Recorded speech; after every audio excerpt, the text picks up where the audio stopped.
I have to bring it back to George Santos because I have the sense of humor of an 11-year-old, unfortunately.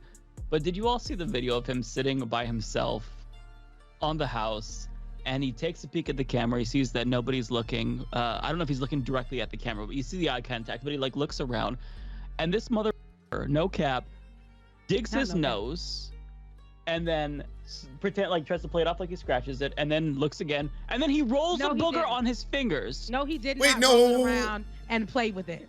No, wait, what? No, I did not see this. What? I swear to God. What?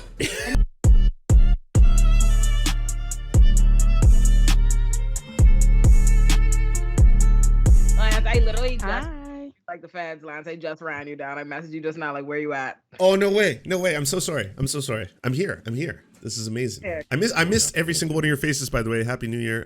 I haven't watched the last. New Year. I haven't watched the last Leftist Mafia because of my FOMO. Like, everyone's like, why haven't you watched it, Lance? And I was like, because I got FOMO. I wanted to be with all of my friends. So, yeah. Sure. You just hate us. That's why.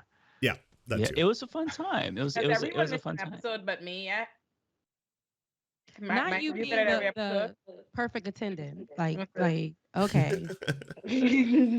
I also have perfect attendance. So do I. Okay, you too? Okay. Yeah, David too. Yeah. Why are we flexing like this right now? What's going on? Oh,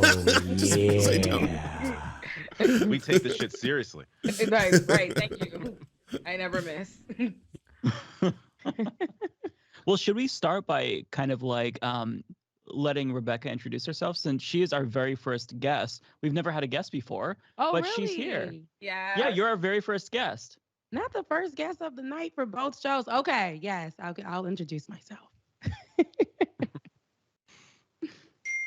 Go ahead, Rebecca. That's all. Okay. I'm like, we're live now. Okay, great. Yes, look, I don't know. It was giving me there's no proper format here. Energy. So that was like, that was a pregnant pause to see 3, 2, 1. That's what I'm used to. So, but my name is Rebecca Azor. I am a political journalist. I host a show on the internet called Like It or Not with, you may have heard of him, a huge political analyst in politics, especially in the digital realm. His name is Benjamin Dixon, and we host a show together alongside the best DJ in the land, and that is James Bubba Williams. And we talk a lot of politics, especially when the subject is related to specifically, and more importantly, Black people. And we also mix it up a little bit, and we talk about a lot of entertainment or other things that are happening in the world. I'm Haitian, so you could find a lot of international news, particularly about Haiti on there as well. So yeah, that's exactly who I am. You can find me sometimes on The Rising, chopping it up with everybody on there. And so yeah, that's a little bit about just me. Yeah. It's really good to have you. Yeah, I'm so happy to have you. I've seen Like It or Not. I've been a longtime fan of Benjamin Dixon because he has like some of the best foresight of anyone in politics. Like whatever he says, I might not agree with it. Yeah, but like 3 years later, it's like, oh, Benjamin Dixon was right about that again. Yeah. So I trust his instincts more than my own. So he's another guest who I want to bring on too. I love Ben. Okay, I will definitely get you guys together because I'm pretty sure he would love to be on as well. So yeah. Absolutely. Yeah, as Rebecca was my chosen first guest. I was very excited. Mike jumped in and Mike responded immediately. I love Rebecca. And I was like, great. Yeah, I was like, excellent. Because I had already told her it was happening. We're running it by y'all. Thank you. I feel very welcome here, especially, with Ole being here and, hearing that Mike is a fan of the show. That lets me know that in this space, we're connected in some way, shape, or form. And I love that. So, yeah. Yeah, I have parasocial relationships with so many people that don't even know it online. Not to say that I have one about anyone here, but like I feel like I know some folks that I've like watched for years. So it's nice to talk to folks. But there's so many crazy things happening this week. I don't know what you all wanted to start with first. I know Ole has a lot to get off of her chest. I know that there's the Kevin McCarthy nonsense that me and David have been agonizing over throughout the week. Lance, we haven't talked to you. Laughing over, really, but yeah. Yeah, laughing over for sure. Yeah. Well, what do you want to start with? Well, I was like, this is so wholesome. We're just, I feel like everyone's just giving each other like a wonderful blanket of happiness or something like that. So the Do we want to year, continue and then we can complimenting get before we start? yeah, I know. Right. That's the show. It's the most narcissistic shit like ever. It's like, hey, a whole bunch of people I mean, go does on anyone and wanna talk about say how anything? amazing everyone Like- else is for like 2 hours. I could use some compliments. I mean, but who's asking? No, I'm just kidding. I should have got high before the show. What the fuck am I doing? Listen, you know. Patrons only. See We'll her do that. eyes. Yeah. Open your eyes. I swear. God, if I do though, I just have anxiety. I wouldn't be able to talk. It wouldn't be a fun. It'd kill the vibe. I couldn't. One day. You got to find yourself a good mix, you know, some kind of, I don't know, CBD mixed with whatever percentage you need, you know. Like there's one weed guru out there in America at a store who knows exactly what will help you, Mike. I'm sure. As soon as you walk My in. nephew is a connoisseur. I should have asked him. I usually go for hybrids. I don't like sativa alone, but I could do indica or hybrids. But yeah, my nephew is a weed guru. He's pretty big on Instagram. His name is Abra Dabba, and he does dab videos, and they're really creative and artistic. I would encourage everyone to check it out. I had no He idea. does some This is trick lore I shots didn't know with the about. dabs. No, He is a connoisseur. Spell it. Abra, let me look it up really quick, okay? Yeah. Because I don't know if I'm gonna get the spelling right, but Good, get it for me. he's super talented, and everything that I know I've learned from him. Okay, so it's ABRACA Everyone's following him. underscore.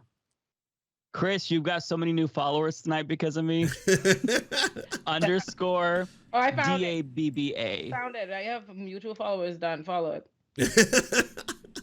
Amazing. Oh, look at these. Oh, look at these bombs. These go crazy. Yeah, he like travels to Vegas. Oh, he picks shit. them out for the shop that he helps run. Like it's I'm following. there's a whole world out there that he introduced me to, and it's so fascinating. It's basically an art. So yeah, shout out to my nephew Christian. Man, I could have done this with my life instead of following this shit. Right? Could just Every you know, day. post Dean, pictures if of we I my- really wonder- want to get critical about who could have did this with their life. There's a lot of people that did this with their life, and they're behind bars. You Yeah. know, unfortunately. That's Unfortunately. Right. It's completely legal in Canada now, so Yeah. hopefully. Yeah, you in have Oregon, some it's been representation. legal since 2014. Or we voted to make it legal in 2014. 2015 is when I think it took effect. But the same shop that my nephew works at, they sold bongs, but it was just for tobacco. But I mean, you know, Yeah, you, you gotta can't type get in water arrested for pipes. purchasing a bong. Yeah. you gotta So type it in was really pipes. interesting.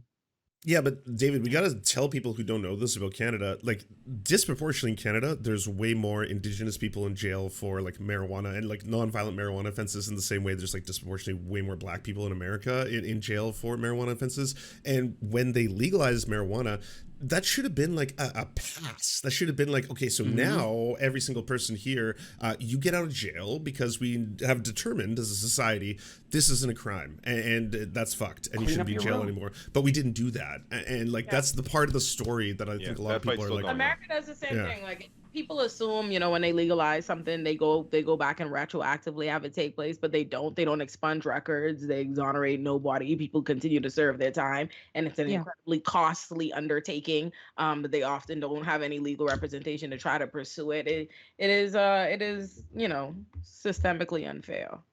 It definitely is. I know I have family members and friends who are serving time, and then I have other friends who actually have opened up shop and who are thriving for the same thing that friends and family members are serving time or have served time for. So it's just disproportionate a lot. So Yeah, it's so strange how there's these disparities. Like in some states, you can't even have medical weed. But in other states, like in my state, you can walk into a store and buy an ounce, and there's a long line out the door sometimes. Like it's just so bizarre to me. And the culture changed around it too. Like the stigma around it was really heavy. Like mostly older people, they were very anti-weed.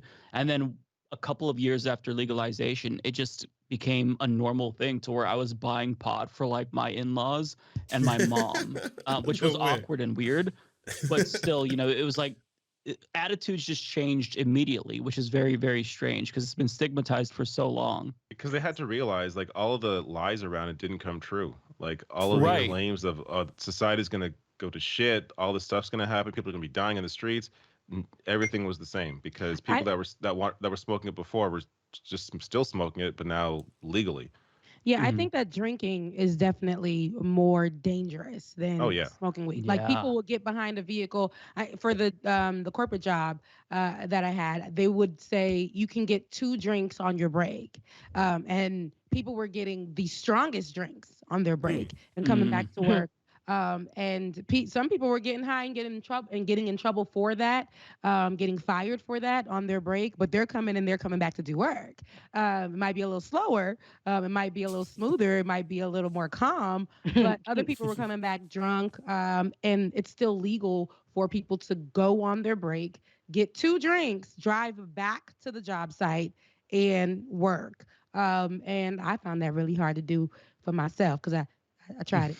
And then but for people who are, I don't understand why it's not.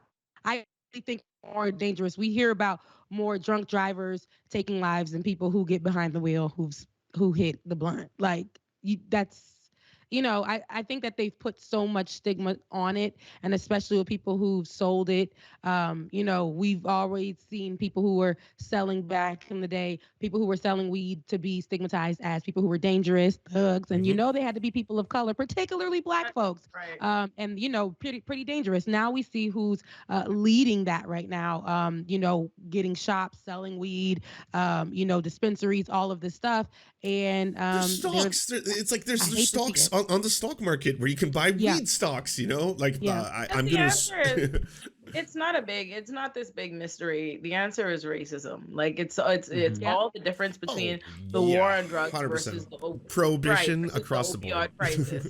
That's the only difference. When something is associated, when they're able to associate something with Black people and criminalize it in a way, then of course it's a criminal situation. When they now see white people doing it, then it becomes a part of leisurely this. Now it's medicinal. Now it's yada yada. Different vibes. Is all the difference between how they associate us in this very criminal way in terms of weed. But then we got the Superbad movies, we got all the Seth Rogen and Pineapple Express, and even if you think about it, right, a reflection of that, it's not as though they just started creating these distinctions in our new world that's more pro weed. No. Even when weed always had the stigmatization across the board, you would still see in Sex and the City them have Carrie and them do it once in a while. You could still see that 70s show and people like that. You could still see all these examples of white people doing it, and it's real cute, it's real fun.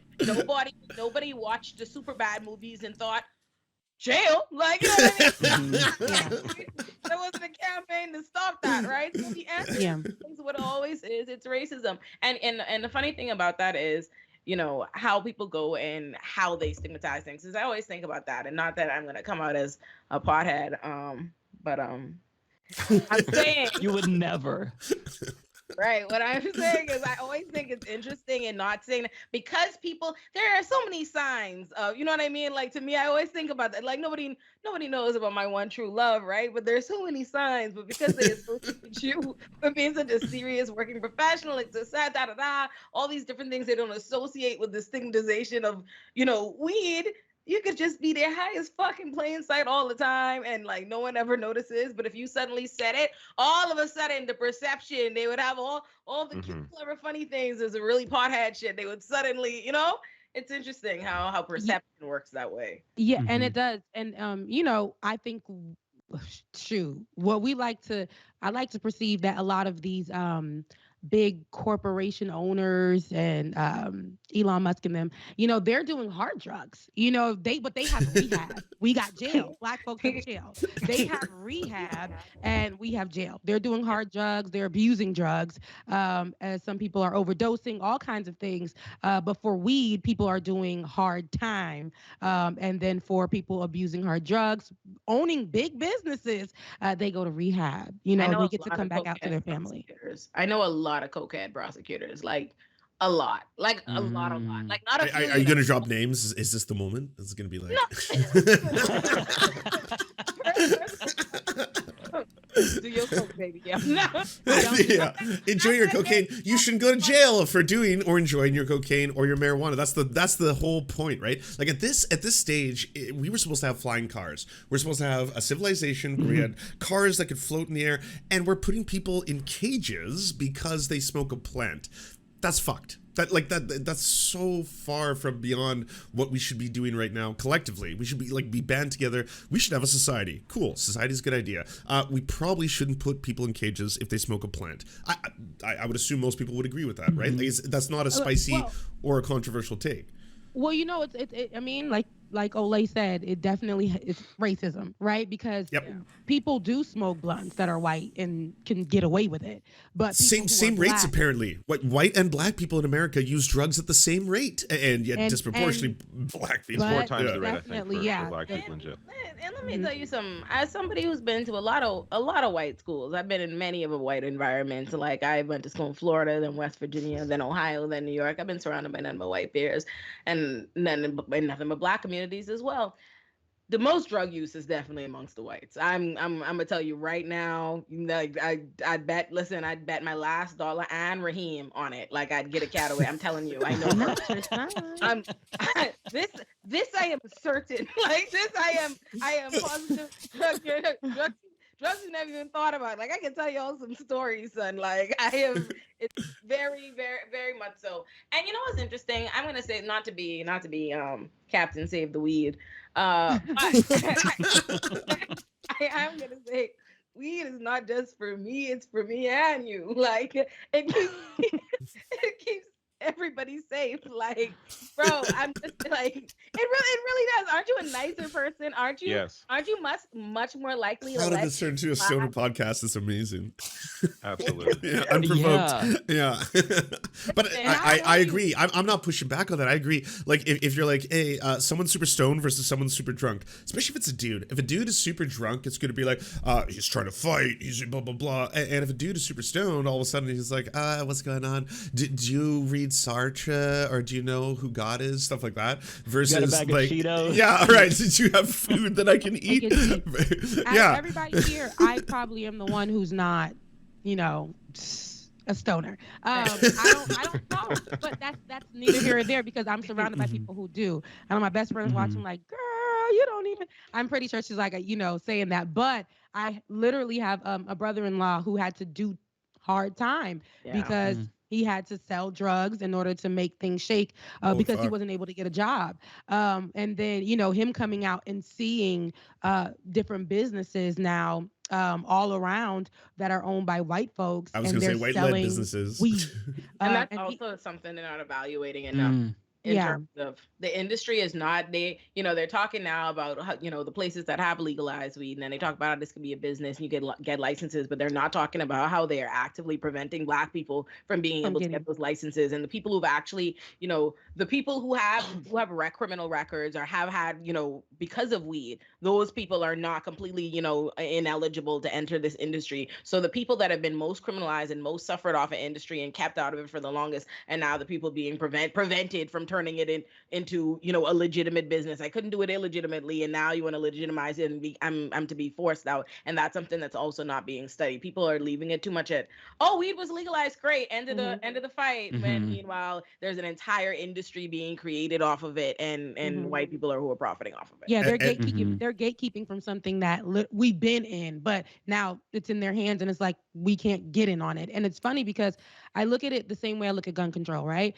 You see a lot of, especially in America, you see a lot of people who are so gung-ho on like, all right, guns are our rights. This is for us. We don't want our guns being taken away. But if you arm a lot of black people, then the conversation of gun control will now be a thing. We've been saying, let's talk gun control. Let's talk gun control. And white folks are like, no. NRA is like, no. Everybody's like, no, especially the right.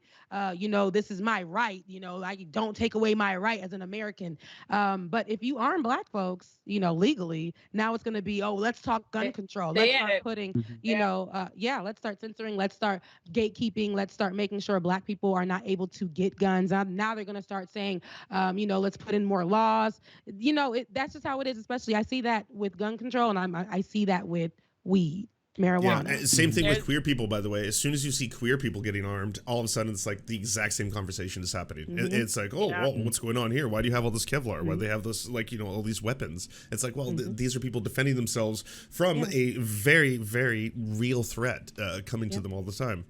There's a really dope op-ed I actually was just reading by the chief public defender in Chicago, Sharon Mitchell, called "There's no Second Amendment rights on the South Side of Chicago," like about this exactly this issue, because that's the truth, right? Like there's all this talk and celebration of guns. America is a country that loves guns. America is a country that loves violence. Literally, all Republicans have made it synonymous. Their idea of patriotism is pictures of them and guns and flags, but somehow in the same breath they will take any picture of a black person with a gun and somehow that is a criminal image of a thug. And what has changed other than race, right? They could post pictures with tons of guns, just a small little military in their homes for no reason. But black people with guns is perceived as this way, and it's because we are not. It's not meant to extend to us, and that is a hypocrisy that's just allowed to exist in plain sight in all of these discussions.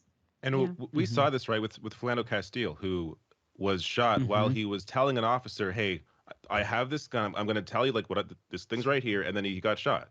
Because and again, if that was a white guy, there's no way. I mean, the same scenario doesn't happen. Yeah. And while it may have happened, right, where a white man was armed, we'll see a video here and there because cops are trash, right? But you know, we'll see a video of you know, a white person being shot if they were armed. But if we compare that to the amount of people who are probably armed or not armed or have a cell phone or have some Skittles or whatever the case may be, being shot down, I think that, you know, it sucks because a black person with a gun is a thug, is dangerous on sight. Shoot first, ask questions later. A white person with a gun may have a conversation. I've seen where white people are waving all kinds of semi-automatics, knives, everything, running up on police officers and making it out alive. Police officers will handshake Kyle Rittenhouse, who killed 2 people, and right after the fact, you know, Dylan Ruth killed the people in the church, then was let out to go get Burger King. Yeah. The guy who right here in Atlanta who went to the different massage parlors and murdered people. And he said, the officer came out and said, "Oh, he just had a bad day." Yeah.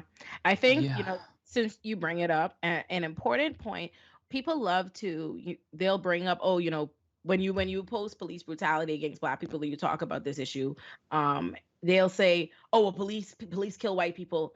Police kill white people too." And I wanna pause on that. That is not a gotcha. That is actually no shit. No, that's bad too. That's also bad. Of the problem. If I'm saying to you that police brutality is not actually some anomaly, but policing in and of itself, brutality and violence is a part of it, and that we all live in a police state that endangers all of us. If I'm saying to you, police disproportionately kill black people, and we live in a police state, and we need to do something to eradicate this injustice in our society, and you respond, "Oh, well, police kill white people too," you are recognizing the magnitude of the problem. That this is not a racial issue. This is not a black people problem. This is a collective issue we have with policing. So I just want that to be clear. Yes, police do kill white people too. Because police be killing people. Police kill over 1,000 people. Police shoot and kill, that they admit to in the statistics. Police shoot and kill over 1,000 people each year. That's not who they kill in any other means. That's not who they brutalize. That's not who they paralyze. That's not who they're covering up. That's not none of that. That's just who they admit to shooting and killing. So yes, we live in a police state. We should also add poor people.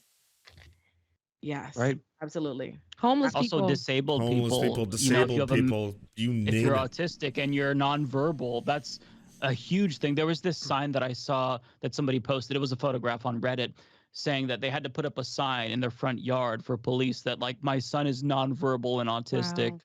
Please, like, and it's a couple of years ago that I've seen this, so hopefully I'm describing it adequately, but just like to show that, like, there was this assumption that their son was going to be brutalized because he wouldn't be able to cooperate fully and wouldn't be able to speak. It's just, I don't know. I don't want to pivot too hard here, but I don't know if you all saw, there's this GIF of Sailor Moon, and there's a scene where they're fighting the cops, and somebody re-subtitled it. First off, it's GIF. We have to set this straight. No. The owners or the person who created it said GIF. So, but anyways, it was made into an ACAB clip of Sailor Moon, and you have to find it if you just, I think, search for Sailor Moon ACAB. It's perfect for this conversation. But yeah.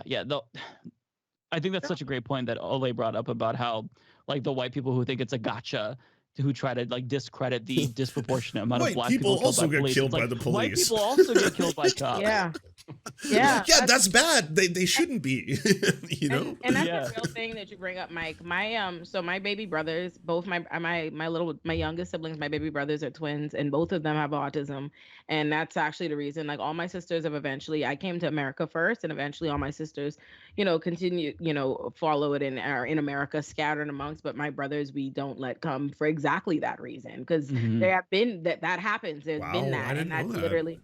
Yeah. So that is very, very much so a thing, very near and dear to my, because there aren't the resources that my brothers best need. I feel like for their, like, they best need is not available in the Bahamas, and that's even of being of more Bahamians than your average Bahamian. It just isn't there. But the danger that they would be exposed to, I know based on how my brothers, function in society and where they're at versus how they appear. Because the thing is, it's like my brothers, in so many respects, are kids in many ways, and how do they act, but they look grown now. They're 21, they're like 22. They look they're tall, big black men as far as how America will perceive it, and that is just not something we can live with. That is a very real thing. Like, we think about this and we ultimately come to the conclusion every time, like, no, I would not be able to sleep. I just know it's really unfortunate to be part of a marginalized group within a marginalized group within a marginalized group. And it sucks because I've heard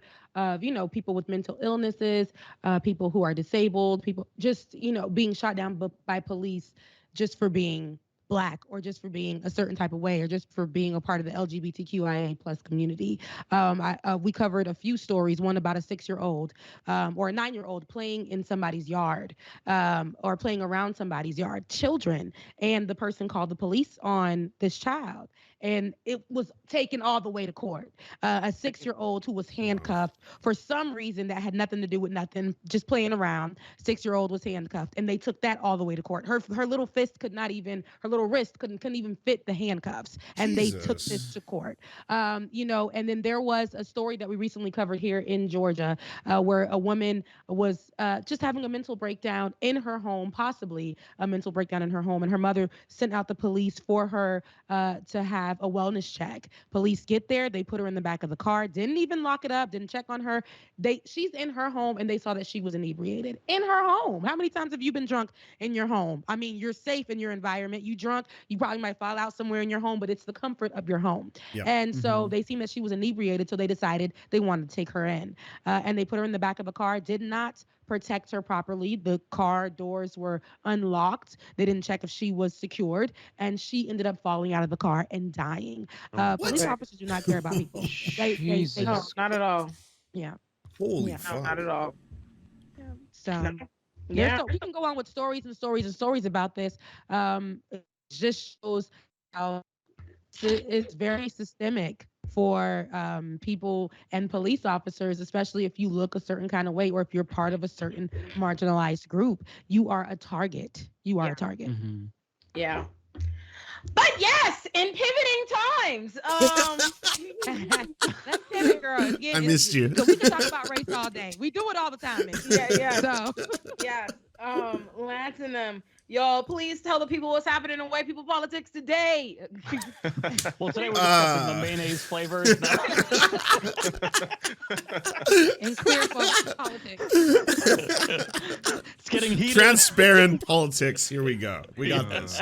We got this. Hey, let's talk about the Speaker of the House, or lack thereof, and how there's no U.S. government right now. What's going on? America, what's going on? Americans, all you Americans, what's happening? It seems kind of clown shoes. I guess that's Mike we're talking about now.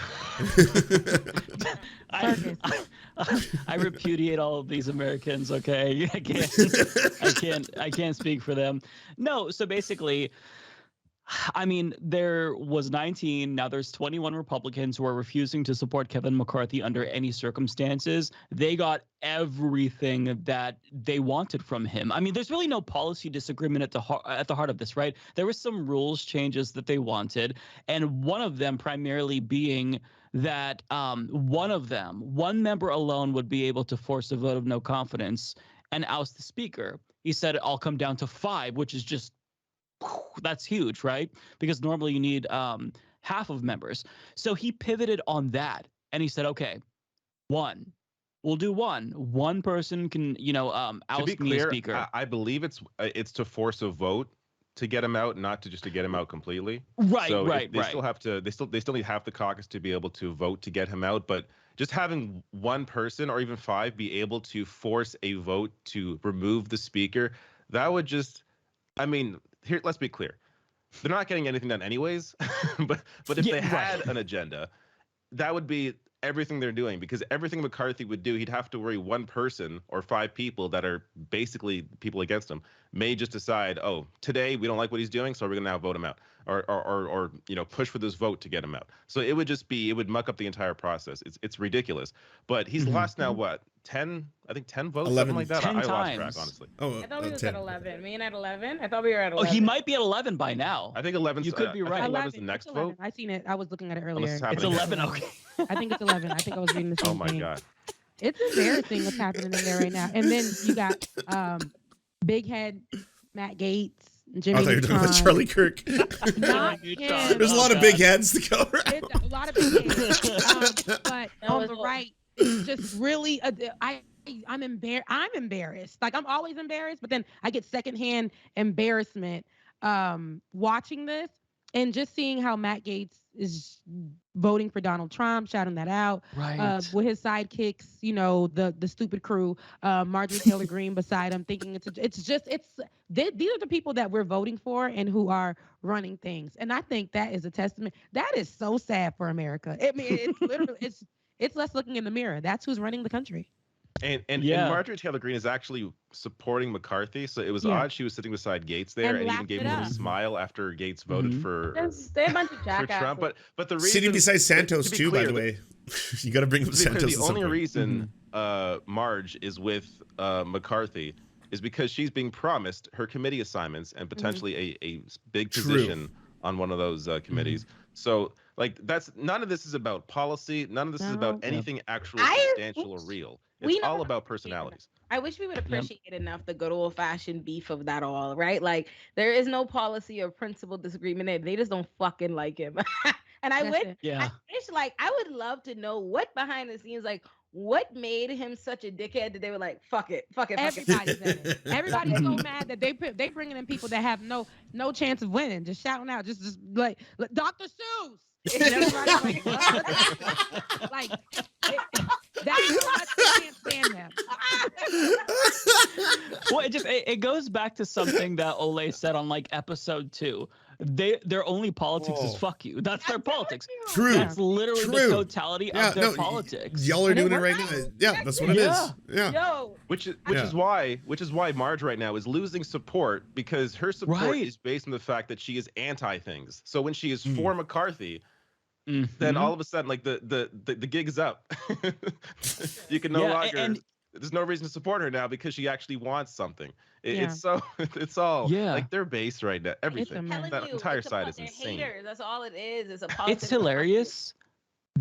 So basically, the neo-Nazis who Marjorie Taylor Greene aligned with, they've all turned on her. So you have Nick Fuentes, a neo-Nazi, who is threatening to release some footage that he recorded when she was in the green room at his event, AFPAC number 3. Please do that. And on top of that, you have Ali Alexander, the founder of Stop the Steal, who also supposedly has evidence that she committed crimes that he's going to give to the state of Georgia in a couple of days. So they are turning on her. And one thing that's hilarious is anyone who's supporting McCarthy, they're getting flamed now. And I don't know if this is representative of like the full GOP base, but at least online, they're in lockstep with these 21 Republican fools. So I did a video today where I talked about the Hannity clip where he's grilling Lauren Boebert, and if you have one of those plugins to look at the dislike ratio, it got 22,000 dislikes and 6,800 likes, and all of the comments are just like, I can't believe Sean Hannity would grill her. Lauren Boebert is correct. And if you look at anything that Marjorie Greene says on Twitter about Kevin McCarthy, just, I thought that you were one of us. You sold out. They are getting flamed right now. So this has led to not just like GOP infighting, but the base revolting on anyone who isn't in lockstep with those 21. I love it so much. Mike, one of the things I want to like express to people is like, what the fuck did you think was going to happen? If you open your house to a whole bunch of fascists and anti-Semites and fucking neo-Nazis, they're not behaving in a way that I find to be becoming right now. Like, no fucking shit. Of course, the neo-Nazis are going to be fucking neo-Nazis and behave like neo-Nazis, and everyone's going to betray each other, and it's going to be a circular stabbing squad. That's what's happening right now. I very much so hate that. Like, just as a general, like left, right, everybody across the board, I can't stand when people like have like, you know, they say it in The Wire, like a man gotta have a code. Like, don't invite people onto your shows or do business, you know what I mean? And then like be setting them up and they be doing stuff like that. Like, I cannot tell you how much I hate shit like that. Like, I have to be mindful of my own self sometimes. Like the other day I was like having a conversation with somebody, and then they said something that I found really like, and I'm like, unprincipled and fucked up, and in my spirit, my impulse wanted to be like to like repeat it to somebody else. And then I was like, you know what, I don't want to begin the world of where people can't trust that, you know, they said something off the record, or you know what I mean. Like I hate that, like just the whole act of, you invite somebody on, you green screen recording them. Like, what kind of fucking snakery is this? Like, we ain't no honor amongst thieves. Like, I hate shit like that. I hate shit like that. That's how they function on the right. And like you said, it's actually amongst both. It's everybody. You know, I think it's very bipartisan, that kind of action. But with the right, you'll see people giddy with each other, supporting each other. And then all of a sudden, something happens. We aren't privy to it. And then it's so much hate for this person. And it's like, no, but you were just literally on where were you on January 6th? Because if you were just with this person, you were just where were you? Higher right check. If somebody was comfortable enough to some degree to tell me a certain amount or whatever, a wild level opinion, I must also have been existing with them in a space, in a manner where we're exchanging these kind of things. And I don't want to get into the world of that. Like, I remember once some random lawyer like came at me on Twitter that I knew her business. Like, she's in my DMs. Like, I'm like, I know this bitch for real. Like, girl, I know you. I could bury you. I swear to God, it was so unhinged to me that I was like, you know what, baby girl, it has to be having a breakdown, because there ain't no way. She knows I have way too much ammunition. We can't be in this world. And I just like, I cannot know people. I'm telling you, when I start seeing people move like that, regardless, if I see like, oh, you do this person's show, but you on the thing, shading them, you didn't say that to their face on there, but now you're saying that on this, you know, Rebecca, we talk, you know, as soon as I peep it, even in my own experiences, I won't say anything. I'll be on a Chandel and I'll be like, yeah, but in my mind, I'm like, it's fuck you for life. And you have to be that way. You have to be that way, especially in these spaces, because, and you know, you have the agree to disagree type, you know, energy, and then you have it like, don't ever invite me back on this platform, because the next time I come on, it's gonna get real, because I let you slide on this time, but no, the next time I come on, I'm gonna be very prepared and shots will be fired. But you know, some people you really have to call out, because even if they're the world wants you to side with them because they think you identify with the same party or whatever, and you know, either you're both Black women. I've been on with a Black woman, and they were thinking that we were just going to side with each other because we were Black women, yet we were on there, and she was very, very conservative, and I did disagree with her, and in a manner which I had to do, where it's not Black women fighting each other on a white platform. It was more so, let me disagree with her, and I'll just call Olay and just talk about it on the phone. You don't want to put that energy out there, but for the Republicans, that's a circus. Yeah. Loyalty, I don't see it. I don't see it at all. But they're loyal to themselves. They're loyal to money. They're loyal to holding these seats down, not helping people. But it's really sad. We've seen what like we were talking about the left. What's her name? Kristen Sinema. Like Kristen Sinema. Seeing her just flip like that. But we watched her not do anything and or walk in any left any wasn't helpful. She was moving conservatively the whole time. And for her to take the mask off and was like, here I am. And we were like, girl, we already knew. But this is how they move. Politics is nasty, but we see what's going on. We see what's amazing about Cinema is that she used to be part of the Green Party. That's and wild. Then she pretended to be like, she was elected being progressive, supporting I'm not sure, I don't think Medicare for all, but at least I believe free prescription drugs and like expanding healthcare. And like the tweets are still up. I covered this stuff a year ago when it was first really obvious she was like super conservative. And clearly like the money got to her, right? Like she has certain connections now. She's buddies with Mitch McConnell. Like it's just a complete turnaround. And then she moves to be independent because she thinks it'll save her career next time, because she doesn't want to face a primary challenge that she will lose. Based on all polling, she will get destroyed in a primary, Democratic primary. So she's now an independent. Yet the first poll that came out with her as an independent, she would get destroyed in an election between a Democrat, a Republican, and an independent. With the Republican winning out, I think they had Carrie Lake in that poll, and she wins with like by like a percentage point over Ruben Gallego, who would be the replacement for Cinema, and the Cinema's down to like 12%. But so she would be the spoiler candidate if she were to run, at least as of today, in that race. And here she used to be a Green Party person, pretending to be progressive.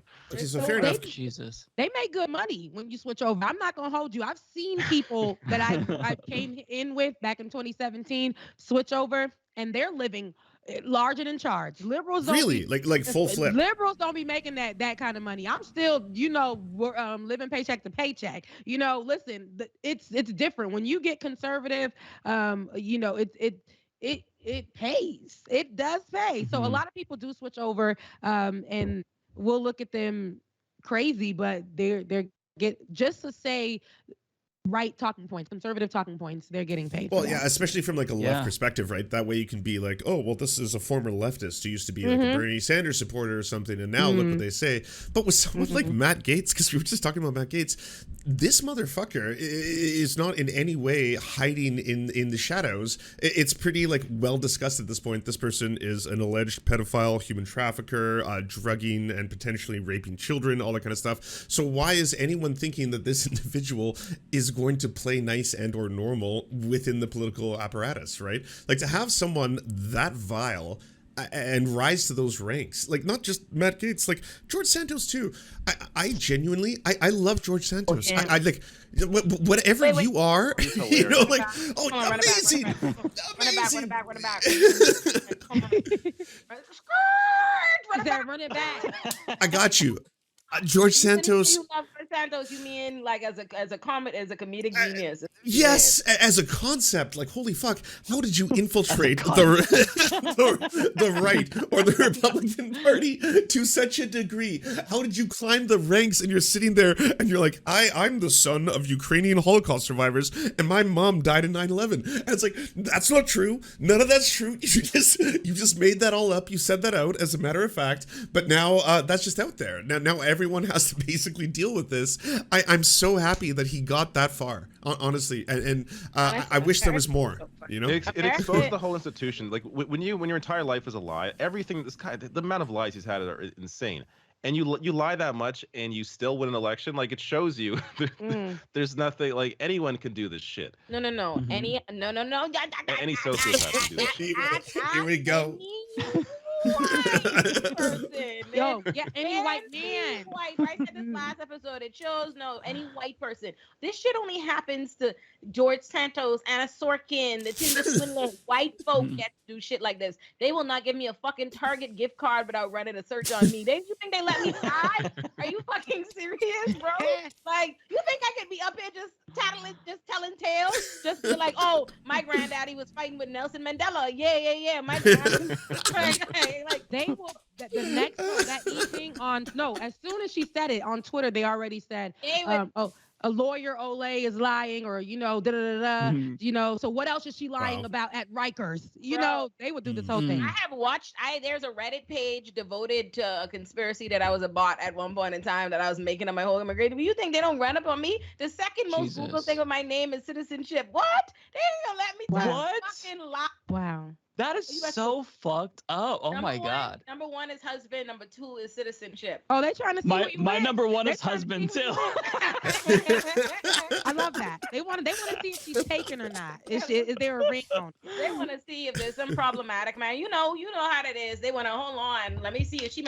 My type. Like they can't wait to throw a white man accusation on me. So they want to Google and see if there's a white husband. They're like because they seen you online with a white man, and that was crazy because everybody was like, oh, she's talking about all this black this and that, and yet she's with a white man. I literally had one picture with my white male friend. Nothing about it looked romantic. Nothing about it gave that. Nothing about it indicated that. It wasn't giving that. I was like, this is absolutely absurd. What's also wilder to me is that when people think I post my men, like I'm like, who be posting the man online? If he was not seeing him, you wouldn't be. You wouldn't invite this guy. What are you talking about? Like, what part of the game is this? You think I'm just gonna tell you?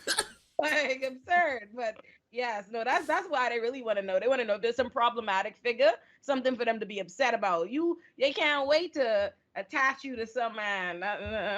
You ain't got me handled for nobody.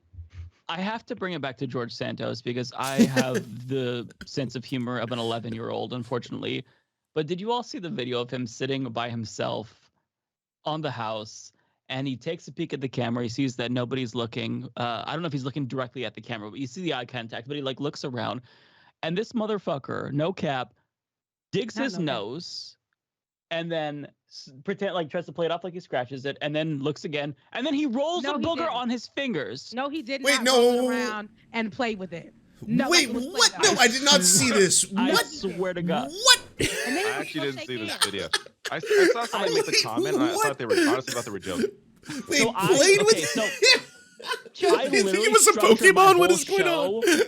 I structured my whole show on Monday around George Santos just so I could play that video. I swear to God. Oh my God. And I even do an instant replay breakdown, like second to second of him doing. And there's a child sitting next to him because they're waiting to be sworn in and watch their parents get sworn in. The kid is being way more mature. He's just sitting there being really polite. And George Santos is the one digging his nose and rolling a booger on his fingertips. I swear to God. I love him so much. So much. Let's be clear. We all pick our nose. But we don't do it in public. We do it with a tissue. We do it with tissue. As cleanly as possible. We blow our nose. Maybe in the shower. An hour to pull a Ted Cruz. An hour. Ted Cruz didn't eat a tonsil stone on live television until he was like a politician for 4 or 5 years. George Santos on day one. Did you? Okay, we're gonna go down a really gross rabbit hole if I continue because I have so many different stories about this. But yeah, it seems if you Google did Ted Cruz eat a booger, my video is one of the first ones that pops up because I'm always on to this shit. Like I'm always on it. Whenever this booger, it's kind of my specialty. It's like my special or farts. Mike's the guy. All this shit. I really need to grow up a little bit. That's my self-awareness for the day. Like I focus on this shit way more. It's more important to me than any policy. I've got to be honest. It's the roll for me. When you are rolling it around in your hand and you are just like playing with it, just morphing it into different shapes. Santos. That is the problem. Is that even your real name? Listen about it. Is that your real name? You see it. There's a clear shot of him just. Oh my God! It's like oh my God! I don't even know what to say anymore. They're immature. They're very. They lack. That's disgusting. That's disgusting. I don't even. That's wild. I did not know that. So I just thought the man basically lied about. I just thought he lied about every aspect of his life, including how his own mother died on 9/11 and all that other stuff. But there's more. It just goes on and on and on. At what point? I just don't know the logical end to any of this. Where are we going to arrive with George Santos? It's because the possibilities are infinite. Rebecca, your camera's frozen. Is it still frozen? No, not for me. It's all working. Oh, y'all can Works see her? for me. Oh, she's frozen for me. So then forget it. Oh no, I hope I'm frozen in a cute way. You never want to be in that freeze frame, right? You never want to be like. Because I think it's crazy. I do not do very good freeze frames. So I was doing some YouTube shorts for a couple of weeks just to kind of like mess around with it. I swear to God, every single thumbnail that it auto-generated was me soy facing. Every single one, 99.9% of them. That one? Like yeah. Pointing at the, wow. One of my followers literally made a Wojak of me soy facing in response to that. It was beautiful, but it's just like, I don't know why YouTube would do me like that. I got a message in my chat from Parker here. Says, Rebecca Azor on Leftist Mafia. OMG, this is the most amazing thing ever. I watch your show, like it or not, all the time. I can't believe you're on here. ! You're welcome. Hey, yeah, that is all Ole. Look, that's all her. She really, wherever she is on this, how you can see us. But she thought of me as she always does, and I really appreciate that. She lights up the show when she visits our show, so I'm glad that she was able to bring me onto this platform with you all. It's nice to be here. I know that when we are on The Rising, we've never been able to cross paths except for one time, and I was there for 2 seconds. And so it's nice to actually get to be on another platform and chit chat with. They should let you two co-host together. That'd be great. They won't do that. That will never happen. It'll never fucking happen. They only allow one smart person per month on a panel, and then that's it. That's so the this best would way rip putting a hole it. in the space-time So continuum true. if they were both on So at the same true. time. And then two like we have strong personalities, right? And so being there and having conversations and us, probably agreeing with most things and but talking about it in different ways. I like that about us because I love how Ole can really, she is a wordsmith, and I love how she can really hit you off the top of the dome, and I can pull out examples and I can talk about it from experience, and as a journalist, give you some stats or whatever. But while we're sitting there, they wouldn't like that because they want to see two people going at it. That's why they didn't have, I feel, this is my personal opinion, that's why they didn't have us on together. The Rising is very has to be what they perceive, what they think are opposite ends of politics. So if me and Rebecca are classified the same way, they're not going to have us both on the same. One of us was a conservative talking to then yeah, but also no. But also the audience hates both of us individually. Together there will be a mass unsubscription. They hate us so much because it's like, wait, do y'all know that because of the comments? Two conservatives. We're both Caribbean at that. And then so I know when I got on there the first time, or when I'm in any conservative spaces, they'll, I'll mention when I first got on The Rising, my story was about Title 42. And I was, at the time, it was Haitians Under the Bridge. And I had a cousin, who I was trying to get from under the bridge. And we were discussing that. And they were like, well, you go back to where you came from. You mutt, you this and that. And I've been getting that since 2017. Jeez. And so, Ole, he has an accent, and I think it's a beautiful one. But the people will just go off. Our nails is I could be saying something so profound. That's something so that just means a lot. And they're like, why is she here with those nails? Why is she with those nails? It looks like I'm. What is wrong with these fucking people? That's so weird. Yeah, no, they hate your guts. They really do hate your fucking guts. And it really don't ever be for some you can guess what it is. But no, in my case, I first of all, I don't look at the comments. From I figured out way back when, like, they're not gonna be fucking with my mental health. But two, they don't even, I'm telling you, the minute they see my face on the thumbnail, they hit mute on the computer and they just get to type in. They be like, I have an opinion. My opinion is about to be pronounced. Who let her be a lawyer? Why is she wearing that? Why is she dressed like this? She does everything. I hate exactly. They just, I'm like, oh. I suppose. Oh my God. Like, yeah, nah, they would never, that'll never happen. I get those comments, people constantly ask me about Rising, which is like, I'm like, I've done a certain amount of guest hosting there, whatever, but I'm not even there that regularly anymore. But people ask me about it all the time. And I'm like, let these dreams go, baby. It's like all these, just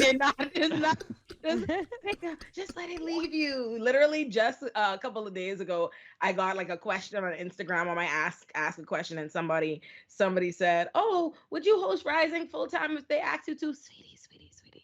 Sweetie.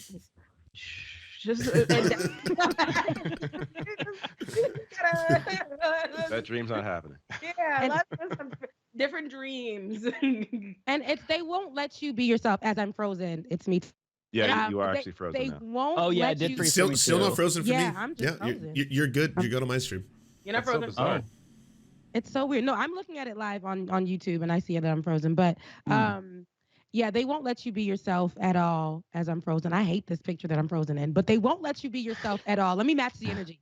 They won't let you be yourself at all. But you, and by that, I mean, you can be yourself, but they want you to be just that one portion. And I want people to understand that, we're not monoliths. So when we're coming on there's a certain energy that we can come on. And I feel like if it's acceptable for the host to come on with that energy, we should be able to be allowed to have that keep that same energy. What about like the breakdown? When you see that like that chart on the right side, it's like I want to bring this whole kind of take. Like, is that something that everyone gets to write themselves? Like what's on your radar? Yeah, what's on your radar? That whole thing. Yeah. So our radars, we write our own radars entirely on our own. There's no real I write all my radars. I write it and I send it to them, and they put it up there. They choose the little things that they'll like tick off based on what points they think are your I was curious about that. Yeah, you can ask, you can clarify, or, be like, oh, put that or something or whatever. But yeah, you write the radar in and of it on your own. You decide what you want it to be about. Okay. So, yes, that is the process. But yeah, people dream that. Oh, by the way, I was supposed to plug this at the beginning of the show. This reminds me, I am launching my call-in show, Tea Time with Olay, now. So every Thursday after Leftist Mafia, if you want to talk to me still, you should go over to call-in. I don't know how I would give Lance the links and stuff. I put the tweet. I don't know how anything goes, but if you go on my Twitter right now, I should be at the top of the Twitter, the link in my call-in. I'll put in the shots. Yes. And so we're going to have fun discussions about pop culture and politics and lighthearted and mess and jokes. And you can listen along live, or you can raise your hand and come speak to us. And so Rebecca is going to be my first guest host tonight. So yeah, nice. Go subscribe to that. I'm excited. Are you going to put clips on YouTube? Because YouTube is like my main video watching. I should. You've got to launch a YouTube channel. I'm going. No, I'm in the people want it. I am in the process, just for the record. I'm in the process of developing a show, but I want to do it. I'm in the process. We are in the process, but I want to do it right. So it's coming, but in the interim, y'all have me here. Y'all have me. Okay. Yeah. Well, call in. That's awesome. Pretty cool. I need to download the call in app. Yeah. Maybe I'll call in. No, I won't. I won't do that. I'll let people talk. Like Olay gets on these platforms that I've never heard of, and I love it because she exposes me to them. Because me, I'm OG, and I'm like, okay, YouTube, Facebook Live, Twitter, people just put me on the Twitch, and then there's another one that they watch our show on. And if anybody who watches my show, who's watching right now, don't hate me, but I do know all the platforms, but there's this one that they just introduced me to about a year ago, and I'm trying to remember the name, but there are these different platforms that everybody uses, and you'll be surprised. It's a whole crowd of people that will watch you from these different platforms. So Colin is my first time hearing about it, but I am happy to join you on that. And I'm proud of you because I've been saying, listen, girl, get your own stuff. If you ever, and how you are on social media and how people try to put you in a box, it's like, you're too amazing to be placed in a box. And I think that you deserve your own space to have your own conversations the way you want to, without it being watered down. So I'm happy for you. You're a boss girl. You should get that for yourself. Thank you, boo. Yeah, I wanted it to be fun. I do a lot of, obviously, y'all know when I'm on the news, obviously, and very serious, and I can be very serious and pivot to that very quickly. But I like jokes. I like mess. I like pop culture. I want to talk about other things. I want to not have to be, 190% like that at every point in time. I'm talking about the most serious of matters. And I do a lot of people's shows,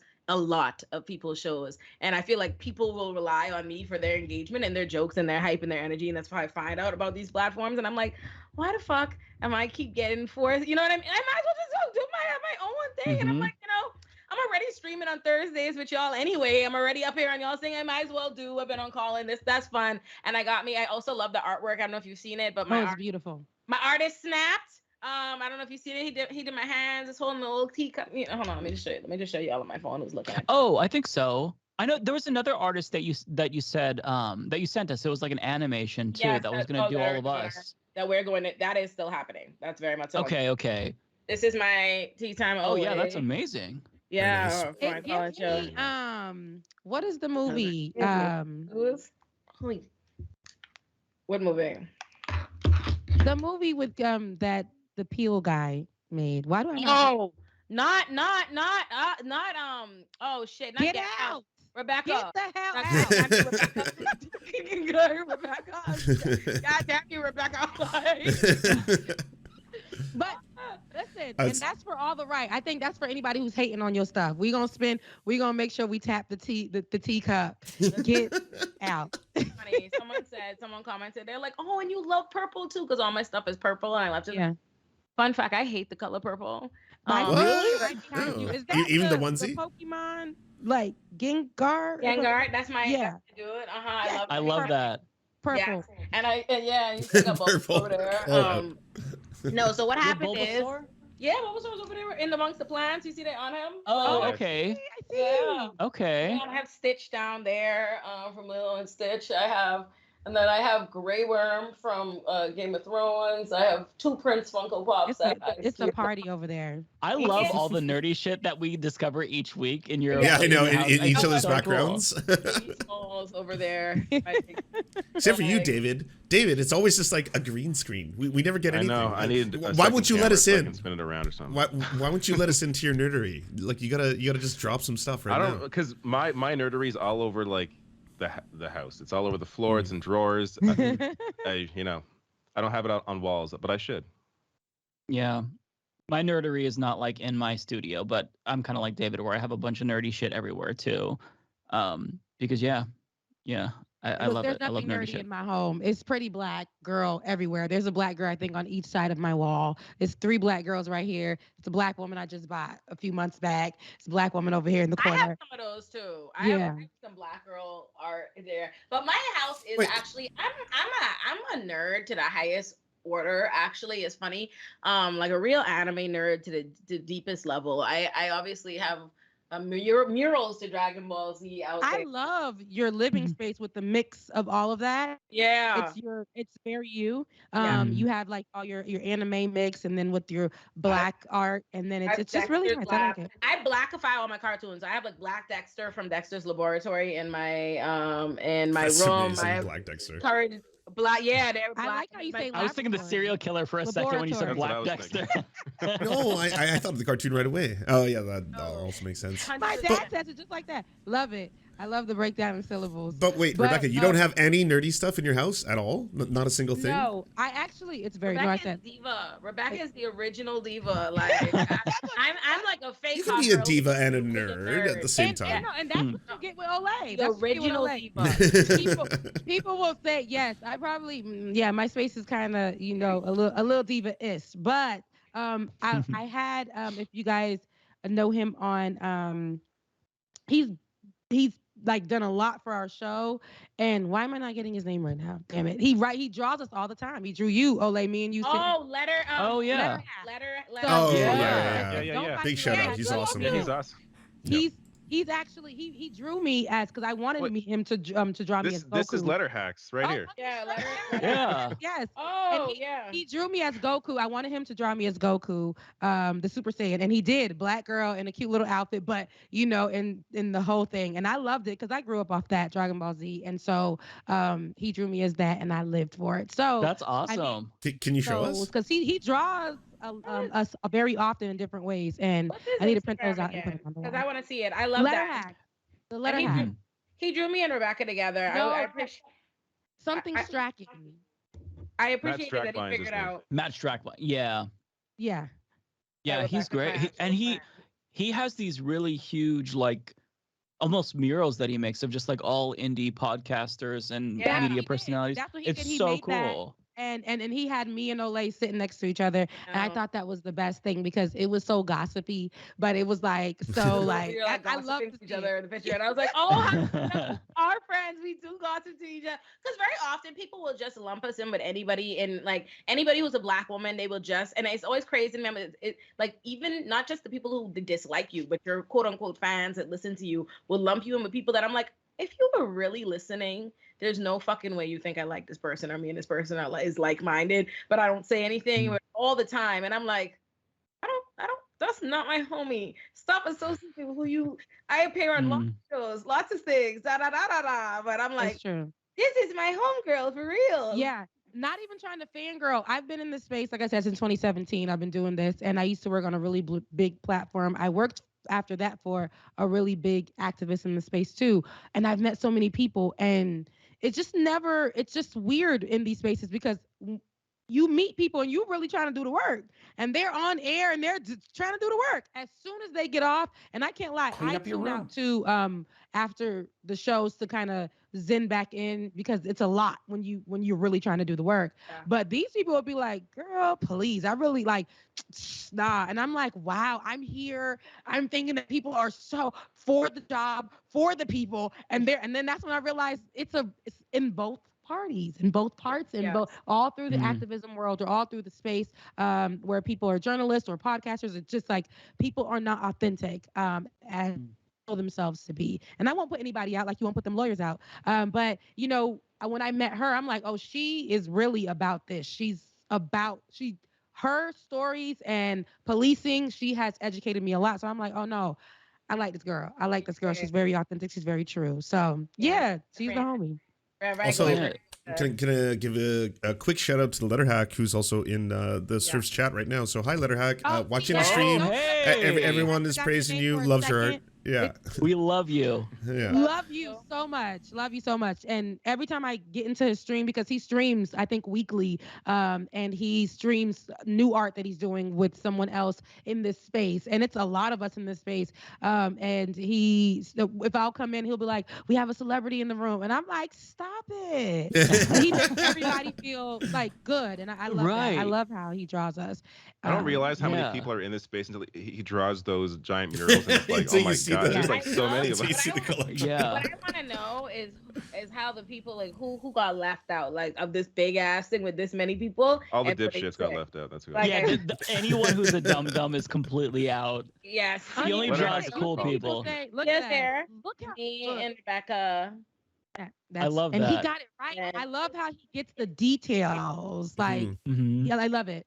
He is an artist. And I hope he's sensitive about his stuff. That's and he why needs to sell it. I told him to sell prints, and I ain't seen no thing yet for prints because I'll buy me one. Yeah, I would love if you draw me. If you look I'll put it in the background. That'll be right there. If there's one commentator that can pander to, it's me. You draw me, sell it to me. I will buy it. That's why I need to print out what he's done so I can put it on my wall, because he is everything that he's drawn of me. He's drawn me as in my culture. There's like a spiritual form in my culture of being a Haitian person, and he drew me in this perfect manner for my birthday, and I just felt so drawn to that drawing that he did. Oh, I ain't get all that. Let her have. Oh no, because he watches and he sees how you are, and he just like he's one with you, and then when he gets the drawing, hold on, pause. No, pause the track. No, shh. Everybody, quiet. Who among us? Who else among us has any individual portraits by the letter? No. Shh. Everybody better back. Did y'all get any specially? I think I have a few actually. Right? See? God damn it, David. I have one too, yeah. You got one? What the fuck? So fuck me. It's fuck me. He got one of you. No, he did one of you in pop. He did this pop culture one where he had you on there. I seen it. To be fair, you're fairly like new on the scene. In terms of like a lot of us here have been doing this shit for like 5 years. Yeah. It's not an offensive statement. No. Oh my God. I'm let her hack. He has drawn you separately a few times. I think like two different times. He got you in the pop culture one, and I love the way he drew you in that. So you asked him to send you that one. Okay. It's the friendliest of shade, okay, that has been thrown right now. But to be fair, Ole, like you kind of like, at least to me, I found out about you in 2022 when I was reacting to you on Rising. I'm like, who the fuck just seeing is those this clips. Who's smart on Rising? Yeah, then, yeah. Like, I was like, what the fuck? The Hill is good now. Rising is good. However long it took us to like get to the platform we are, you blew up so fast. She was on my show one day, And I was like, girl, you booked and busy. Can we get you on? Can you schedule us in? Because she was on my show one day and like we were like, let's keep getting her on. David, our producer David was like, there's this girl. I saw her online.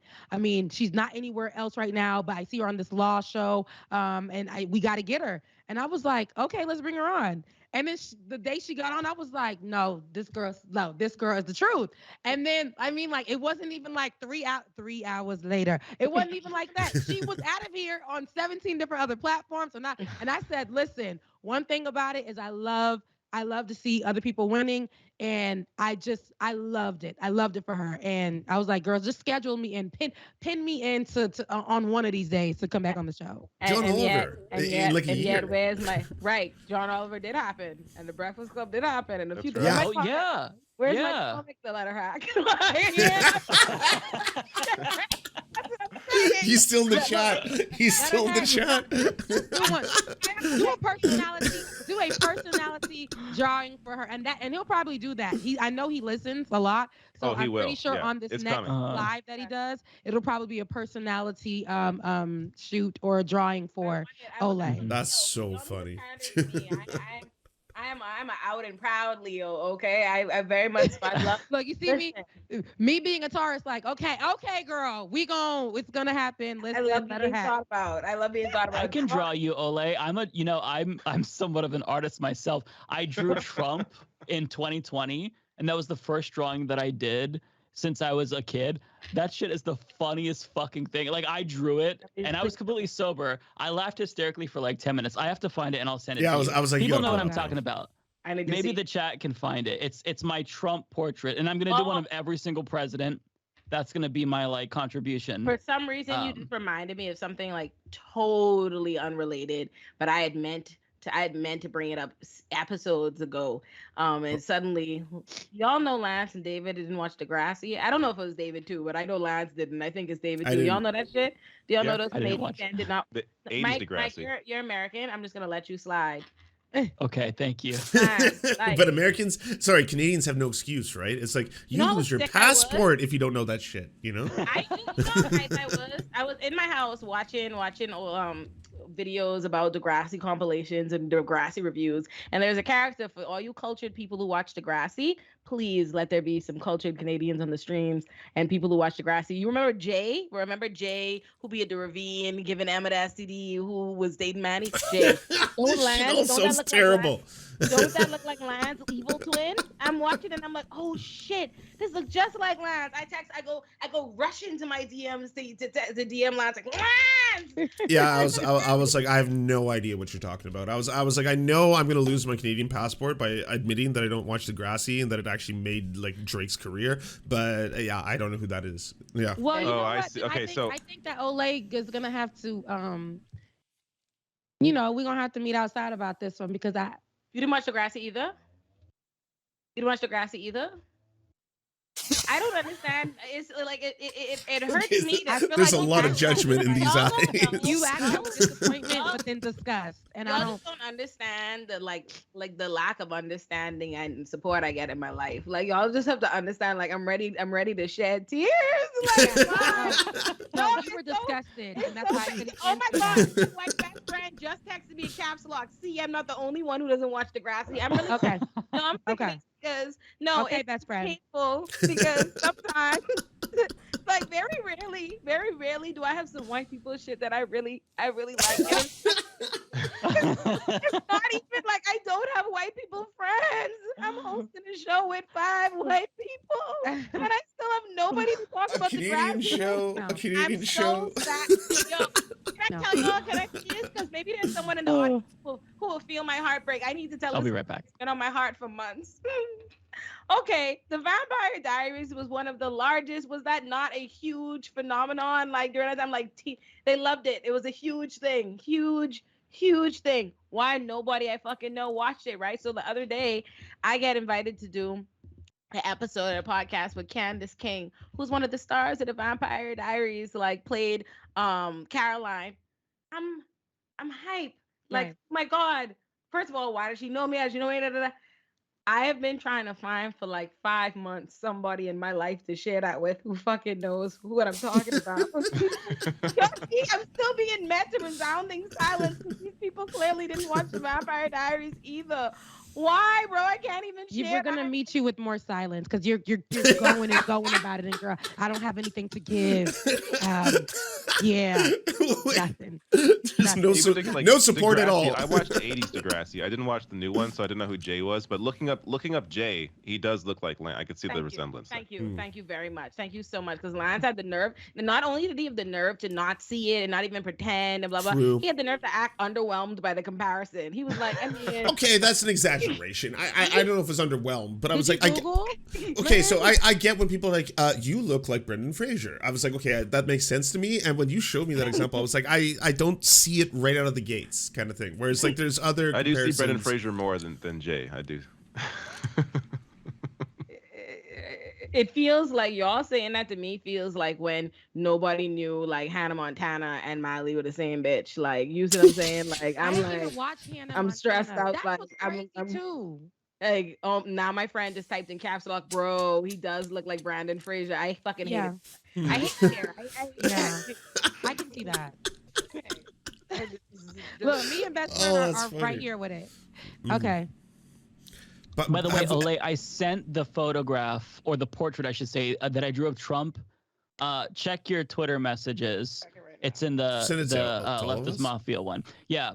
Yeah, have we talked about any politics this whole episode? Your face is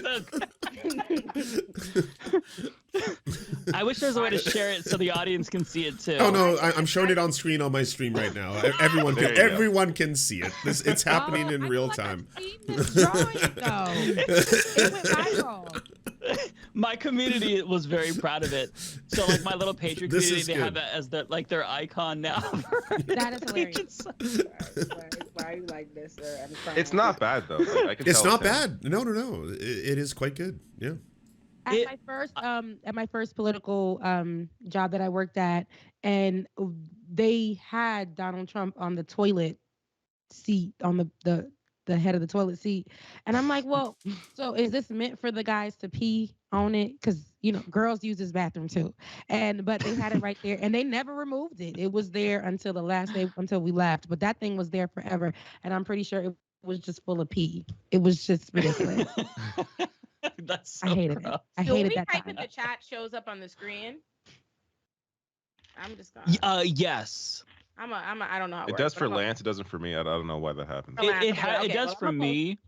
I posted the link to my call-in. So if you want to subscribe to it. Oh, there you go. Yeah. I've also I linked to your Twitter page below this video on YouTube in the description box. So if they go to your YouTube or your Twitter page, they should be able to find it. Yeah. I do the same. I try to link to everyone's link tree or like their most biggest platform on like whenever I post the VOD to my YouTube channel. So I'll add Rebecca as well, of course. But I always try to keep you all in the loop so you can follow others as well. And by the way, I saw a couple of comments. I just want to let everyone know that Matt Binder will be back next week, and Blair was having issues with, what did you say, Ole? Like her internet was out? She just moved, and so she doesn't have internet. So she doesn't even have it yet. Yeah. So she'll be back too. So there'll be some weeks where like some of us don't come on, but I think that bringing on guests is a good way to kind of like fill in the but Olay comes on all the time. She's gonna be in perfect. She's gonna be perfect. Thank you, Rebecca. Thank you. I'm never gonna miss. I have it blocked off on my calendar for Thursdays and definitely for the rest of all time. Olay will be here. Yeah. Okay. For all the people that cannot stand me and literally wish I would talk less, I know they just now are like, oh fuck. No, girl, I think they're gonna want to hear more of you. And I think, if people follow you, if they follow your Twitter, anybody who follows your Twitter is just like, yeah, it's gonna be a good show. Listen, that's why tea time. I let people talk. How do you do? Let me ask you a question. Like with any of you guys, how do you respond? Because Olay does it where I'm like, girl, you got the time, honey, and you have the words, you have the ammunition. I'm tired. People be coming at me, and I'm just like, get somebody else to do it, and it's Olay. Olay is the somebody else who's gonna do it. But like, how do you answer back to the trolls? Because back in the day, I used to go toe to toe with them, and then I got tired, and I really don't care. But Olay will go find your whole family. She won't post all of them because that's doxing. She'll be right at the tip, and she will really disrespect every single person, even somebody's unborn child. I be talking about crazy. It gets crazy on there, and I'm like, girl, it's like a movie. It's just crazy. I wanna announce this to the public that I've decided to change this year. Listen, this is the year I'm not arguing back with people. And if you've noticed, I haven't. Yeah, I know it doesn't seem like a lot because we're only 5 days into the year, but there have been hundreds of times now that I've exercised restraint. No, I don't believe in hundreds. No, I'm really y'all don't understand. I'm doing so much better. You know how many times today I'm trying to not live a life of carrying on bad about everything because I don't want to annoy the shit out of people because my best friend started hating on Ari Lennox when Ari started complaining too much about people hating on online. And I maintain Ari has the right, okay? People was talking crazy, but my best friend was like that. And so now I have that in the back of my mind, like, all right, I gotta rein myself in before they rein me in. That's my one. But two, I'm just like, I don't wanna cross over into. I think Twitter and the internet can make you develop a short fuse and like perceive things a lot more harshly than you're supposed to. And in my case, I got anxiety and stress and quite literally a node from stress right here. Literally, the doctors are like, for every time that I do this, like I calcify a little piece of stress right here. And I'm not, I'm literally, it sounds like I'm cracking jokes, but I'm dead ass. I had to get a trigger injection spot here. I'm stressing myself the fuck out. Damn. So, I am relaxing this year. I am doing my best not to tell people about their ass. But that being said, how in general, my spirit is wild. I can't help it. My natural impulse sometimes is that before I even realize, I do everything fast. I walk fast. I talk fast. I type fast. That's Caribbean. Out fast. As soon as I see it, I'm like, who the fuck? And then you see, and this right here, no, that's when you know it's over for everybody. If you it's this, it's over for everybody. Okay. But I'm being good. No, I honestly think everybody else on the show, every single co-host on the show, I think takes is more receptive to the bullshit than I am. I'm sure. I feel like you. I have a lot of people for saying negative stuff. You just get used to it. Yeah, I'm in the same boat as Rebecca. I just don't care anymore. I responded to one YouTube comment today. I don't even know why I looked at the comments, but I looked and somebody was like, "Huh, it's funny, Mike didn't say this," and I just posted the link to me saying what they said I didn't say or talk about. And then they responded, "Yeah, but you didn't do this." I'm like, "This is why I don't do this shit." Like, there's they won't be happy. Will ever be good for people in this space, and I realized that in the beginning when I first started doing it. It's people will talk about what I have on. People will talk about how I'm talking. People will talk about the way I may stutter, or sometimes my accent comes out, or if I'm saying or you, because I like to say you know, and they'll hate it.